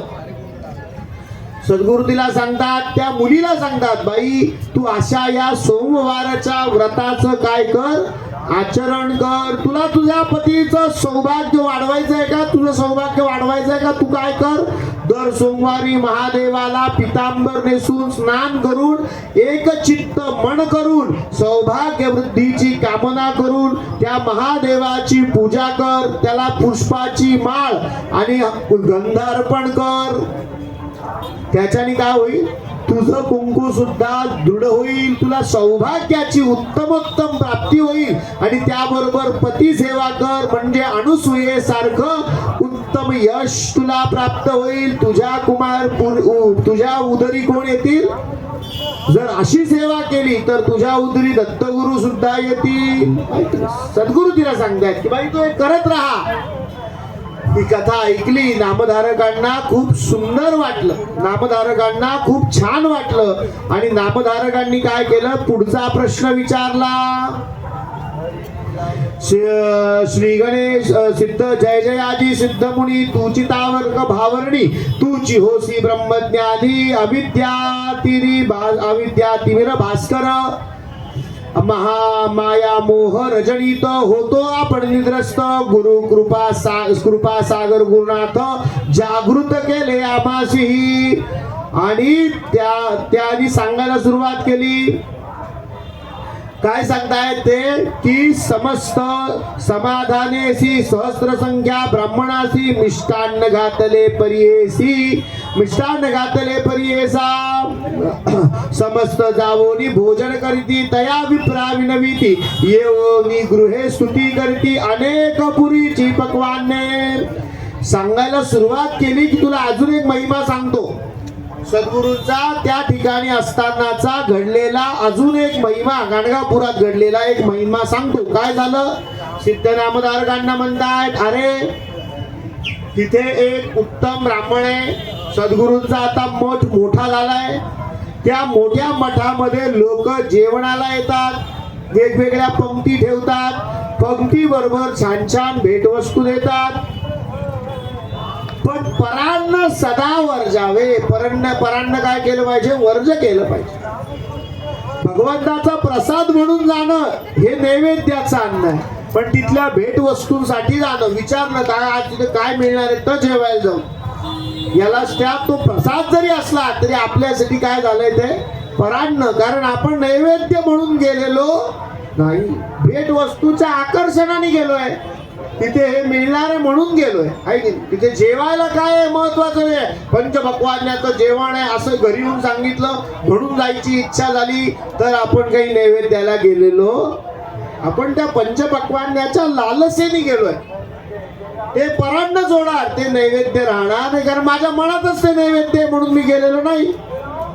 जे काही आहे तिथे ते घेण्याच्या इच्छेने, फक्त भगवंताचा प्रसाद आहे म्हणून मी गेलो ना, तरच ते काय आहे, शुद्धान्न आहे. नाहीतर ते काय आहे, परान्नच आहे. लालसेने आपण भोजनाला गेलो तर ते काय आहे, परान्नच आहे. आणि परान्न सदा वर्जावे का? अहो असा एक वैज्ञानिक प्रयोग आहे. 10 माणसं गोळा केली, म्हणजे 10 भांडी केली वेगवेगळी. त्या 10 भांड्यांमध्ये पाणी भरलं आणि वेगवेगळ्या मनस्थितीची माणसं, एका प्रकारची मनस्थितीची माणसं एका याच्या समोर, अशी तिथे 10 माणसं प्रत्येक भांड्यासमोर उभी केली. पहिल्या याच्या समोर सुखी, समाधानी, भगवत चिंतन करणारी माणसं उभी केली. मी सांगत नाही हा, आपल्याकडे कसं आहे, बाहेरच्या लोकांनी म्हटलं चांगलं आहे की आपण मग त्याला चांगलं म्हणतो. म्हणजे आपल्याकडे झालेला प्रयोग नाही, बाहेर कोणल्या तरी वैज्ञानिकांनी केलेला प्रयोग आहे, उपलब्ध प्रयोग आहे. त्या भांड्यासमोर उभं केलं, त्यांना सांगितलं तुमच्या व्यथा या पाण्यात हात घालून सांगा. जी माणसं भगवत कृपेची, छान आहे, सगळं सुंदर चाललंय, मनापासून त्यांनी सांगितलं. बाकीच्यांनी काय केलं, तिथे आपल्या आपल्या व्यथा सांगितल्या. जी अतिशय व्यथा मग्न होती, सांगितलं नुसत्या व्यथाच आयुष्यामध्ये, आणि सारख्या त्या सांगाव्या असं त्यांना वाटतं. पण व्यथा असतात माणसाच्या आयुष्यात, पण काही जणांना ती सांगण्याची फार इच्छा नसते. पण यांना वाटतं पण आहे सारख्या या व्यथा सांगत राहाव्या, सारख्या त्या व्यथांची पुनरावृत्तीच करत राहावी. खरं म्हणजे व्यथाग्रस्त झालेला मनुष्य हे, म्हणजे पूर्वाचार्य सांगतात की म्हणजे संसाराचं असुख हे परमात्माचं, म्हणजे आपल्या परमात्मा मार्गाला जाण्याचं काय, आध्यात्मिक मार्गाला जाण्याचं काय सुख आहे. जो माणूस इथे असुखी आहे, त्रास आहे थोडासा, तो लवकर अलिप्त होऊ शकतो की नाही त्रासापासून, किंवा अलिप्तता. सुखात तरी तो अडकेल, त्रासात अडकायला पाहिजे का? तसं होत नाही. माणूस त्रासात सुद्धा अडकतो, सारखा तो त्रास सांगत राहतो. म्हणजे तो कशात अडकलाय, त्या त्रासाने अडकलेला आहे. अलिप्तता होऊन त्यांनी, खरं म्हणजे मी मग वानप्रस्थाला निघून जातो, घरात असाही त्रास आहे, मग या त्रासात राहण्यापेक्षा काय करू, वानप्रस्थाला आपलं आपलं मोकळं होऊन निघून जाऊ. पण असं होत नाही. नामस्मरणाला लागू, कुठेतरी दुसरीकडे राहायला जाऊ, नाही होत. त्या त्रासातही मनुष्य काय होतो, अडकतच जातो. सद्गुरू सांगतात त्या भांड्यांपाशी उभं केलं, त्या सगळ्या भांड्यातलं पाणी गोठवलं, त्याचा बर्फ केला, आणि तो गर्भ जेव्हा प्रयोगशाळेमध्ये तपासला तेव्हा असं दिसून आलं की जिथे सद्भावना व्यक्त झालेल्या होत्या तो बर्फ अतिशय सुंदर तयार झालेला होता. पण जिथे अतिशय वेदना सारख्या व्यक्त होत होत्या त्या बर्फाला काय झालं, काटे काटे असे त्याच्यामध्ये, त्याच्या म्हणजे प्रयोगशाळेत भिंगाखाली एकदम जवळून बघितल्यानंतर त्याच्या रूपात काय दिसायला लागले, ते काटे. मुद्दा कुठे आहे आपला, दुश्चित्त नसावे कुलस्त्रीचे अंतःकरण. जो ब्राह्मण जेवायला जात नाही, बाहेर जेवत नाही, पण त्याच्या पत्नीला वाटतं की ह्या सगळ्या वस्तू बाकीच्यांना मिळतात, मलाही मिळाल्या पाहिजे. एक दिवस एक शेठजी आमंत्रण द्यायला आले, पंचपक्वान्य. ती शेवटी एक दिवस जाऊन तिने विचारलं, मी एकटी जेवायला येऊ का, आमचे पती काही येत नाही. ते म्हणाले एकटं चालणार नाही, दोघं आले तरच जेवण आहे. ती त्यांना घेऊन सद्गुरूंकडे गेली, सद्गुरूंना म्हणाली अहो हे जेवायला जात नाही. सद्गुरूंनी त्याला सांगितलं, अरे वेदव्रत, तू वेदव्रती ब्राह्मण आहेस, तू जेवायला जात नाहीस हे खूप उत्तम आहे, पण तुला दुसराही नियम सांगतो, तुझ्या घरातलं जे अन्न आहे, जे तू परान्न वर्ज करून जेवतोस ते अन्न ही बनवते,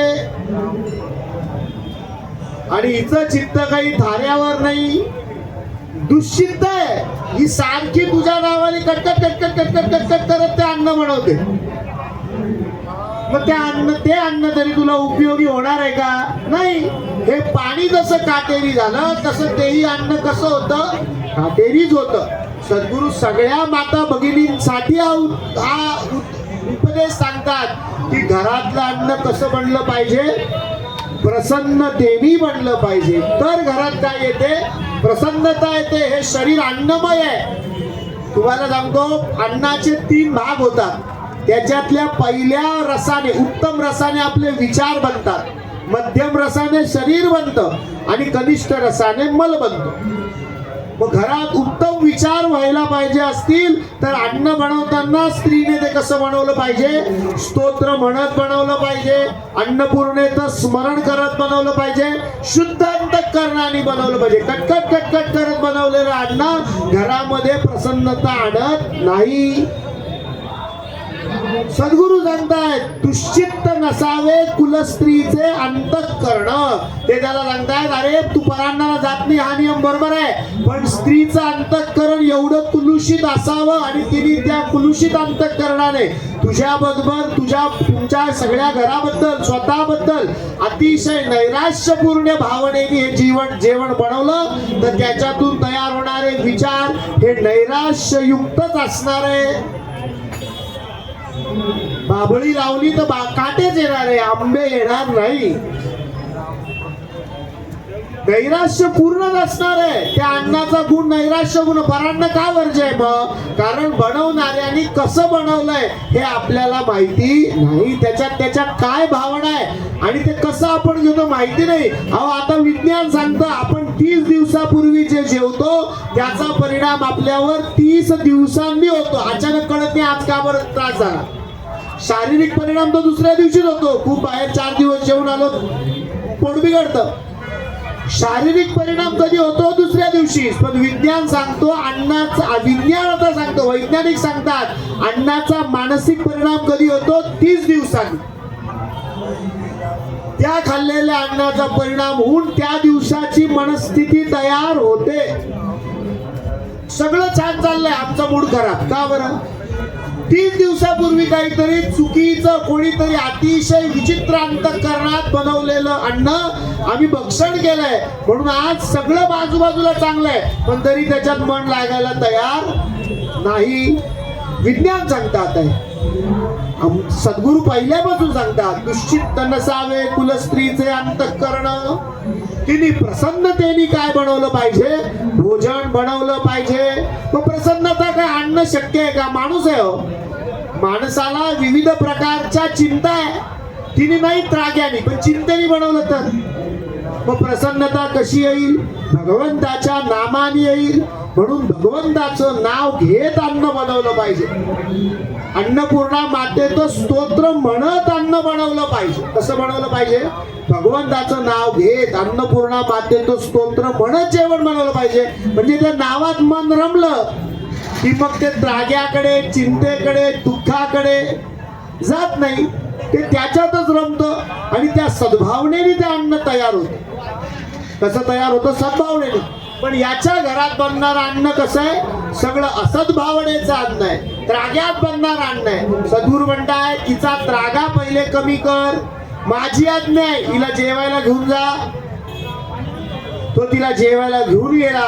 अतिशय पंचपक्वान्याच्या ताटासमोर ती स्त्री बसली आणि तिला 5 मिनिटं जेवायला सुरुवात होऊन झाली नाही तर असं दिसायला लागलं की माझ्या ताटात डुकरं येऊन खाताय, माझ्या ताटात कुत्री तोंड घालतायत. ती किंचाळून ओरडून उठली. सगळ्या लोकांना सांगायला लागली ते कुत्रे घुसले डुकरं घुसले. पण तिला काही बाकीच्या कोणाला ते दिसत नव्हते. बाकीची ही बाई आज जेवायला आली वेडी झाली अन्न पाहून काही बोलायला लागली आहे हिला बाहेर काढा. बाहेर काढलं. ती तशीच्या तशी नवऱ्याबरोबर सद्गुरूंकडे आली. त्यांच्या पायावर डोकं ठेवलं आणि म्हणाली तुम्ही मला सांगत होता जेवायला जाऊ नको, याच्या पुढे मी जाणार नाही. परान्न वर्ज करण्याचं व्रत तर सद्गुरूंनी सांगितलंच. पण त्याच बरोबरीने त्या ब्राह्मणाने प्रश्न विचारला की सद्गुरू मला तुम्ही काय सांगा? एका वेद माणसाने आयुष्य कसं जगावं, कुठलं आचरण आचरावं, कधी परान्न घ्यावं कधी घेऊ नये याचं सगळं आचरण सांगा. सद्गुरूंनी सगळ्या प्रकारचं आचरण त्याला सांगितलं. हे आचरण आहे ना मी सगळं सांगत नाही आपल्याला. का बरं? कारण हे असं समजा PhDचा अभ्यास आहे. माझ्याही फार काही उपयोगाचा नाही, कोणाच्या उपयोगात येणारा म्हणजे तसाच्या तसं वापरता येईल असं नाहीये. पण आचरण कसं असलं पाहिजे? सद्वृत्तीपूर्वक असलं पाहिजे. किमान आता ह्या काळानुरूप मी सांगतो किमान बसवू नका. आपल्याला तर सगळं परांना आता शक्य होत नाही वर्ज करणं, करता आलं तर उत्तमच आहे, पण सगळं तर शक्य होत नाही. मग किमान काय केलं पाहिजे? अहो अगदी घराजवळ आलो पण बायको म्हणते आता कुठे घरी जाऊन जेवण बनवायचं, चला हॉटेलला. सीडी आहे. एवढं तरी टाळलं तरी खूप झालं. प्रवासात असताना बाहेर जेवावं लागतं बरोबरच आहे, पण घरी असताना तरी विनाकारण आपण परान्न वर्जाचा परान्न ग्रहण करण्याचा अट्टहास धरू नये. खरं बघा किती दिवस परान्न चालतो? हौशीने माणूस 4 दिवस बाहेर जेवायला जाईल, 5व्या दिवशी पोट बिघडेलच की नाही? आरतीच्या सेवक कितीही 5 स्टार हॉटेलमध्ये 5 दिवस जेवायला गेलो रोज, 5व्या दिवशी काय होतं? पोट बिघडतं. मग ते जो उत्तम अन्न असतं तर पोट बिघडायला पाहिजे होतं का? 5व्या दिवसानंतर त्या भोगाचा वीट आल्यानंतर माणूस म्हणतोच की खूप दिवस बाहेर होतंय, आज घरी काहीतरी आपल्याला बनव, म्हणतो की नाही? उत्तम अन्न असतं तर त्याच्यानी त्रास व्हायला पाहिजे होता का? घरचं खाऊन खाऊन त्रास झाला असा माणूस सापडला आहे का? म्हणतो घरचं खाऊन खाऊन खूप त्रास झाला, मानसिक त्रास जाऊ द्या, बाहेर खाण्याची ओढ लागल्यामुळे होणारा मानसिक त्रास जाऊ द्या, पण शारीरिक त्रास झालाय का? घरचं खाल्लं बाई, 10 दिवस झाले घरीच जेवण करतोय, आज त्रास व्हायला लागला, पोट बिघडलं, बाहेर जेवायला जाऊ असं म्हणणारा माणूस पाहिलाय का? ज्याच्या ज्याच्या घरचं हे अन्न काय आहे? उत्तम अन्नच आहे. आपल्या आईस अन्नपूर्णा स्वरूप असलेल्या आईने बनवलंय, अन्नपूर्णा स्वरूप असलेल्या पत्नीने बनवलंय. ते कसं अन्न आहे? उत्तम अन्न. घरचं अन्न हे नेहमी उत्तम अन्न, ज्याच्या घरी जे बनतं ते. पण ते अन्न कसं आहे? उत्तम अन्न. प्रथेनी जे बनतं, कोणाच्या घरी प्रथेनी जे बनतं तसं बनतं, पण ते अन्न कसं आहे? उत्तम अन्न आहे. ते अन्न उत्तम अन्न आहे, ते भक्षण केलं पाहिजे. परान्न कुठे घ्यावं? त्यांनी थोडक्यात सांगितलंय. कोणी अगदी एखाद्याचं व्रत आहे, जेवायला घालायचंय आणि त्याला कोणीच मिळत नाहीये, तर त्याच्याकडे परान्न घ्यायला पाहिजे. पण निक्षून सांगितलंय की जी मुलं आपल्या आई वडिलांकडून सेवा करतात त्यांची करायच्या ऐवजी मग ते किती धनाढ्य असेल तरी त्यांच्या घरी अन्न घेऊ नये. त्यांच्या घरी अन्न सर्वथा वर्जावे. त्यांच्या घरी काय करायला पाहिजे? अन्न घेऊ नये. त्याच्या घरी अन्न घेऊ नये. जे आपल्या आई वडिलांना त्रास देतात त्यांच्या घरी अन्न घेऊ नये. असे विविध आचार सांगितले. वेगवेगळ्या प्रकारची पापशुद्धीसाठी आचमन सांगितली. सद्गुरूंनी काय सांगितली? आचमन सांगितली, उपासना सांगितली. आपण काही सगळी पूर्णपणे बघणार नाहीये. वेगवेगळ्या प्रकारची स्नान सांगितली. भस्म स्नान सांगितलं, मंत्र स्नान सांगितलं, सगळं करून भोजन करावं अशी त्याची वेगवेगळी आचरण सांगितली सद्गुरूंनी.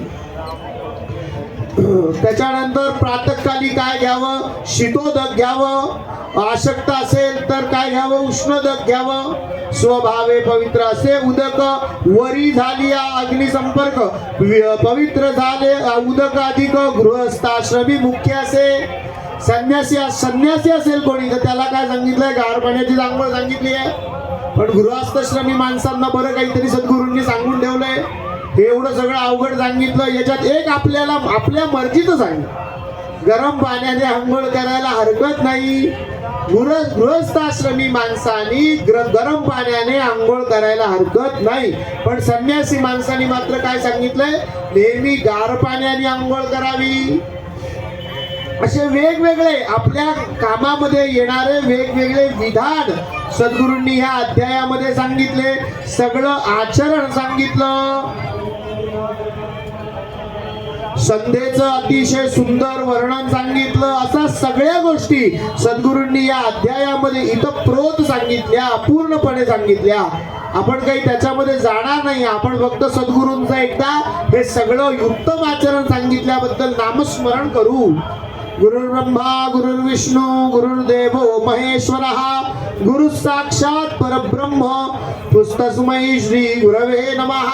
पुढच्या अध्यायामध्ये सद्गुरूंनी काय सांगितलं? देवपूजेचं विधान सांगितलं. कोणतं विधान करावं? देवपूजा कशी करावी? निर्माल्य कोठे टाकावं?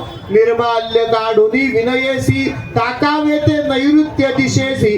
दौत वस्त्र अंतरोणी हर्षी दीप प्रज्वालित करावा. घरातलं नैर्माल्य कुठे टाकलं पाहिजे? नैऋत्य दिशेला टाकलं पाहिजे. काही पुष्प सांगितली, कोणाला काय वर्ज्य आहे, कोणत्या देवाला काय व्हावं आपल्या मनाप्रमाणे ते सांगितलं. पूजा करिता गणेशासी वर्ज करा तुम्ही तुलसी, गणपतीला तुळस वाहू नये. नित्य करा दुर्वेसी, कशी पूजा करावी दुर्वेसी. वर्ज पुष्पे ईश्वरासी, सांगेन नावे परियेसा. कपित्थ केतकी शशांकेसी, केवढा कोणाला वाहू नये, महादेवाला वाहू नये. केवढा महादेवाला चालत नाही. श्याम पुष्पे वर्जावी, काळी निळी फुलं महादेवाला वाहू नये. श्वेत पुष्पे वाहावी, महादेवाला कुठली पुष्पे वाहावी, श्वेत पुष्प. विष्णूची पूजा करावयासी, वर्जावी पुष्पे तुम्ही यायची. धोत्र्याचं फुल विष्णूला वाहू नये, अर्क वाहू नये. करविरेसी रक्तपुष्पे वर्जावी, लाल रंगाची फुलं विष्णूंना वाहू नये. शक्यतो पूजेमध्ये जास्तीत जास्त कुठली फुलं व्हावी, पांढऱ्या रंगाची फुलं घ्यावी. श्वेत पुष्प अतिप्रिती, ती घ्यावी आणि तिच्याने पूजा करावी. पूजेचे वेगवेगळे प्रकार सांगितले, वेगवेगळ्या प्रकारच्या पूजा सांगितल्या. त्याच्यात सद्गुरूंनी असं सांगितलं, महत्वाचं वाक्य आहे, खुलासा करणं गरजेचं आहे म्हणून सांगतो. सद्गुरूंनी सांगितलं, मूर्ती पूजा स्वल्प बुद्धी. मूर्ती पूजा करणं ही काय आहे, स्वल्प बुद्धी आहे. तुम्ही म्हणाल आपण सगळे तर मूर्ती पूजा असतो. सद्गुरूंनी अतिशय विनयपूर्वक सांगितलंय की माणस भगवंत हा काही मूर्ती पुरता मर्यादित, पण तो सगळीकडे आहे म्हणजे मूर्तीत पण आहेच, आहे की नाही. सगळीकडे आहे म्हणजे मग मूर्तीत नाहीये का, आहेच. परिमित, तुकाराम महाराज म्हणतात, अपरिमिताशी केले परिमित. आपण बघितलं एशा वाङ्मयी मूर्ती, पोथी काय आहे, वाङ्मय मूर्तीच आहे. परिमित केलं कोणासाठी, आपल्या सोयीसाठी. आपल्याला लहानपणी आई काय करते, एक दोन लिहिण्यासाठी अशा चौकोनी रेषा आखून देते आणि नंतर म्हणते आता याच्यात लिही. मग रेषा नाही म्हणून एक दोन लिहायची नाही का, असं नाही आहे. पण त्याची सवय लागण्यासाठी रेषा आखलेली वही असणं महत्वाचं आहे. पूर्ण कागदावर लिहिता येत नाही नीट, म्हणून आपल्याला आई काय करते, पाटीवर अशा रेषा आखून देते की या काच्यात लिही म्हणजे तुला नीट लिहिता येईल. म्हणून या सगळ्या मूर्ती परिमित, आपली सोय म्हणून मूर्ती तयार झाल्या. पण मूर्ती म्हणजे सगळं नाही. हळूहळू माणस पूजा करता आली पाहिजे.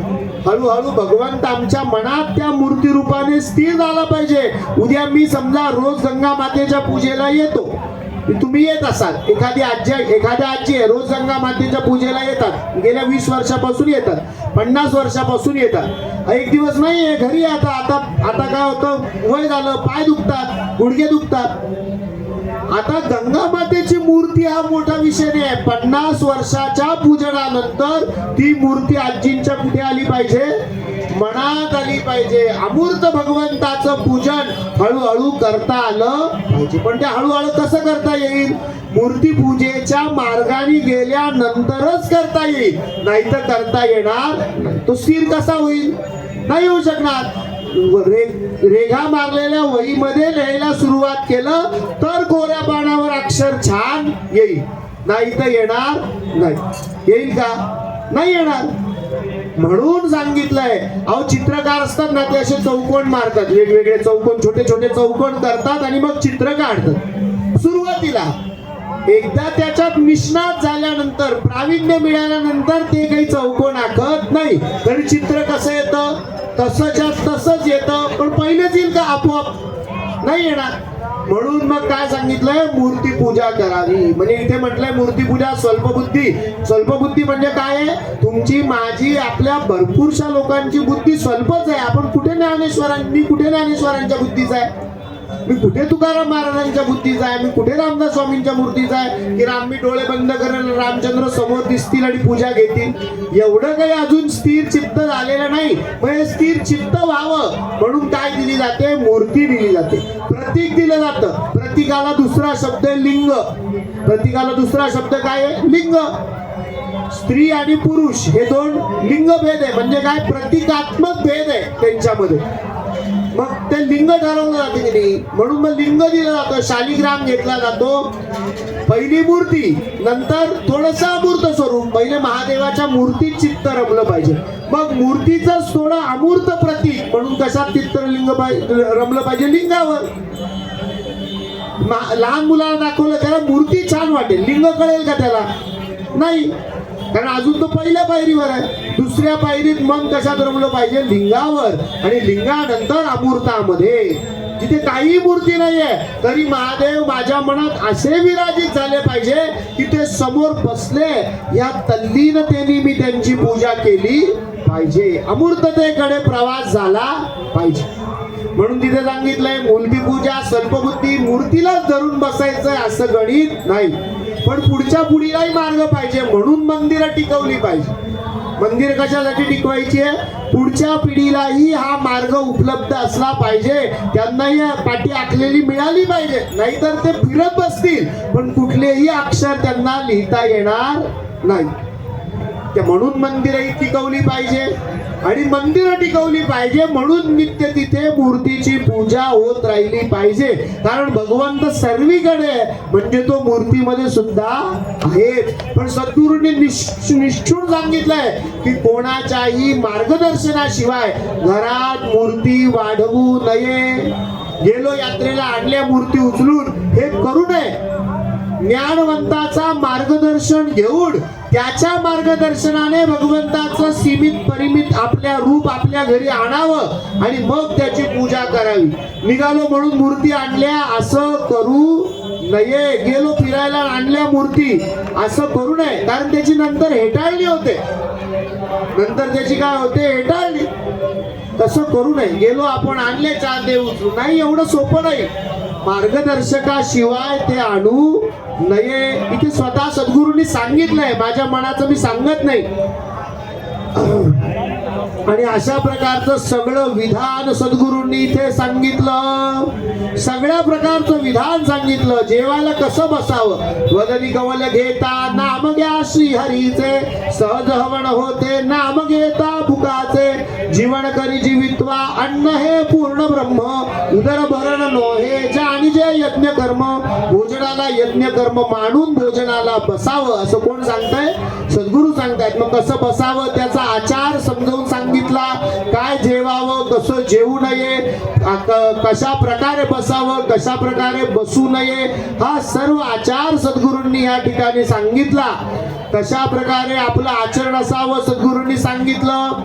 आणि मग सिद्ध नामधारकांना म्हणताय, सिद्ध म्हणे नामधारकासी श्री गुरुचरित्राईसे परियेसी, ऐकता ज्ञान समजतासी, मूढ होय ब्रह्मज्ञानी, अज्ञान तिमिर अंधारासी, ज्योती प्रकाश कथा सुरसी, जे जे इच्छिले मानसी, पावी जे त्वरितावधारा. हे गुरुचरित्राचा हा ग्रंथ कामधेनू आहे. हा सांगणाऱ्याला, ऐकणाऱ्याला, श्रवण करणाऱ्याला, वाचणाऱ्याला सगळ्यांना काय मिळतं? आपल्या मनातल्या फळाची प्राप्ती होते. असा हा आज ऐकण्याचा 7व्या दिवसाचा योग आपला जुळून आला.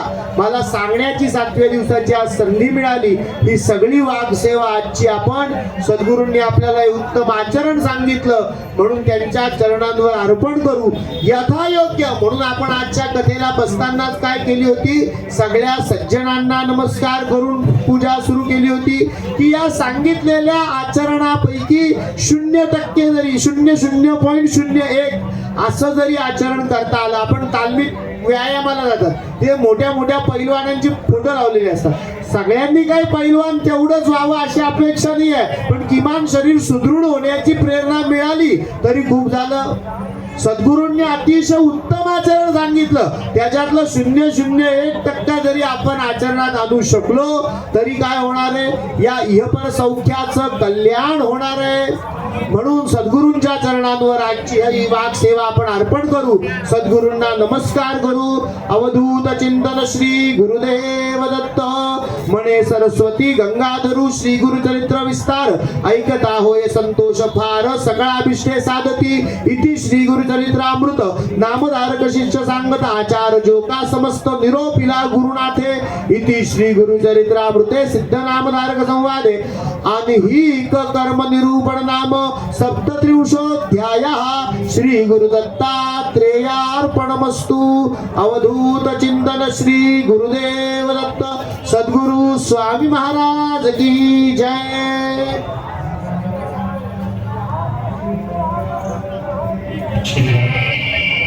दीपं प्रज्वालयेत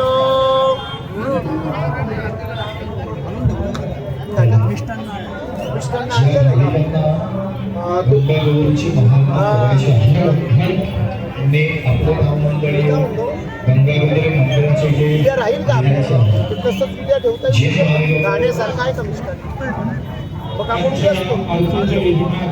अरे आता उशीर पण झाला ना 7 वाजले इतके आता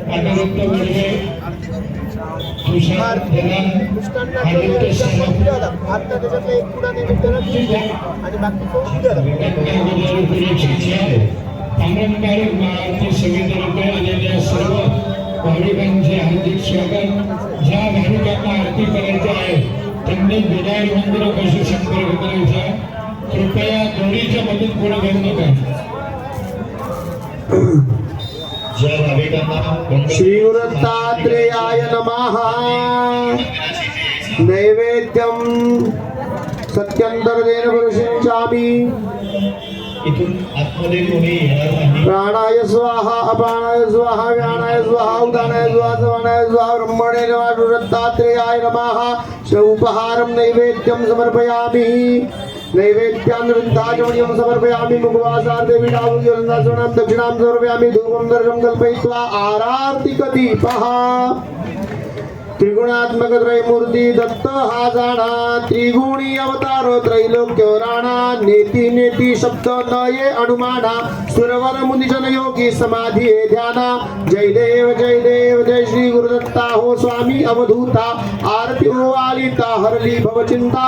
जय देव सभाय अभ्यंतरी तू एक दत्त. अभाग्यासी कैसी कळे नाही मात. पराही परतली तू कैसा हेत. जन्म मरणाचा पुरला से अंत. जय देव जय श्री गुरुदत्ता हो स्वामी अवधूता. आरती हो आलिता हरली भवचिंता. जय देव दत्त येऊनी हा उभा टाकला. सद्भावे सष्टांगे प्रणिपात केला. प्रसन्न होऊनी आशीर्वाद दिदला. जन्म मरणाचा पेरा चुकविला. जय देव जय श्री गुरुदत्ता हो स्वामी अवधूता. आरती हो आलिता हरली भवचिंता. जय देव दत्त ऐसे लागले ध्यान. हरपले मन झाले उन्मन. विटूपणाची झाली बोलवण. एका जनार्दनी श्री दत्त ध्यान. जय देव जय श्री गुरुदत्ता हो स्वामी अवधूता. आरती हो आलिता हरली भवचिंता. जय देव कर्पूर गौरम करुणावतारम संसार सारम भुजगेंद्रहारम सदा वसंतम हृदयारविंदे भवं भवामि नमामि. कर्पूर पूरेण मनोहरेण सुवर्ण पात्रो जगदुर्गेण वृत्तवासा संगतेन निरांजनं ते जगदीश कुर्यात्. हस्ताभ्यामद्बन्धवस्तु वृक्षालिमन्त्रपुष्पाञ्जलिः. दिगंबराय विद्महे अत्रिपुत्राय धीमहि तन्नो दत्त प्रचोदयात्. गुरुर्ब्रह्मा गुरुर्विष्णु गुरुर्देवो महेश्वरा. गुरु साक्षात् परब्रह्म तस्मै श्री गुरवे नमः. अवधूतचिंतन श्री गुरुदेव दत्त गुरुदत्तात्रेयार्पणमस्तु. विसर्गबिंदु मात्राणि पदपादक्षराणि च न्यूनानि चातिरिक्तानि क्षमस्व परमेश्वर क्षमस्व परमेश्वर क्षमस्व परमेश्वर. श्री गुरुदत्तात्रेयार्पणमस्तु.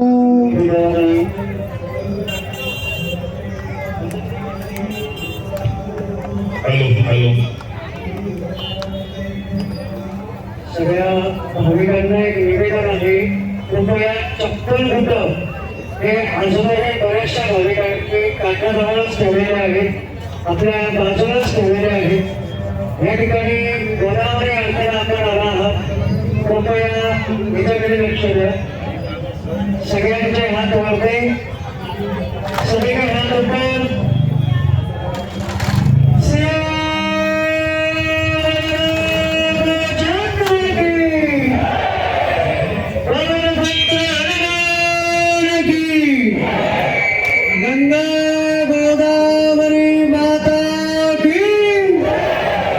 भाविकांना अजून एक निवेदन आहे, कृपया पूजन चालू होत आहे, कृपया पाण्यामध्ये कोणी उतरू नये.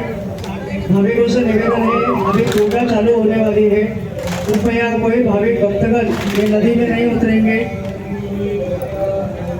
आलेल्या सर्व भाविकांचे गंगा गोदावरी पंचकोठी पुरोहित संघातर्फे हार्दिक स्वागत. आए हुए सभी भाविकों का गंगा गोदावरी पंचकोठी पुरोहित संघ की तरफ से हार्दिक स्वागत. आवेला બધા ભાવિકોને ગંગા ગોદાવરી પંચકોટી પુરોહિત સંઘના તરફથી હાર્દિક સ્વાગત. रोज सायंकाळी 7 वाजता पारंपरिक आरती ही गंगा गोदावरी मंदिरापाशी होत असते.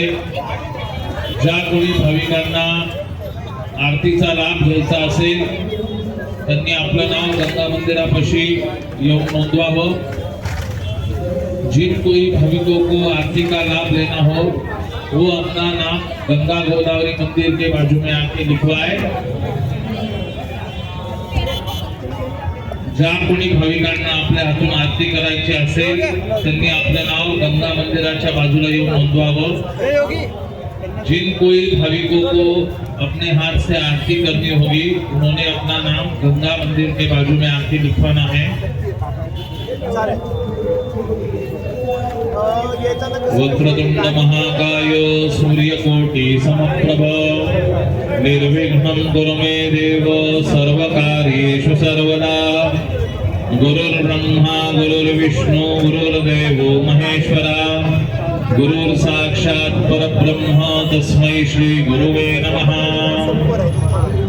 हरि ओम आनो भद्राः क्रतवो जानतु विश्वतो दग्धासो अपरीतास उद्भिदाः. देवानो यथा सदा मृधे आसन्न प्रायो रक्षितारो दिवे दिवे. देवानां भद्रासु मतर्रेजो यातां देवानां निवर्तताम्. देवानां सख्यमुपसेदिमां स्वयं देवानां आयुः प्रतिरन्तु जीवसे. तान् पूर्वजानि विदाहुमहे वयं भगं मित्रमदिति.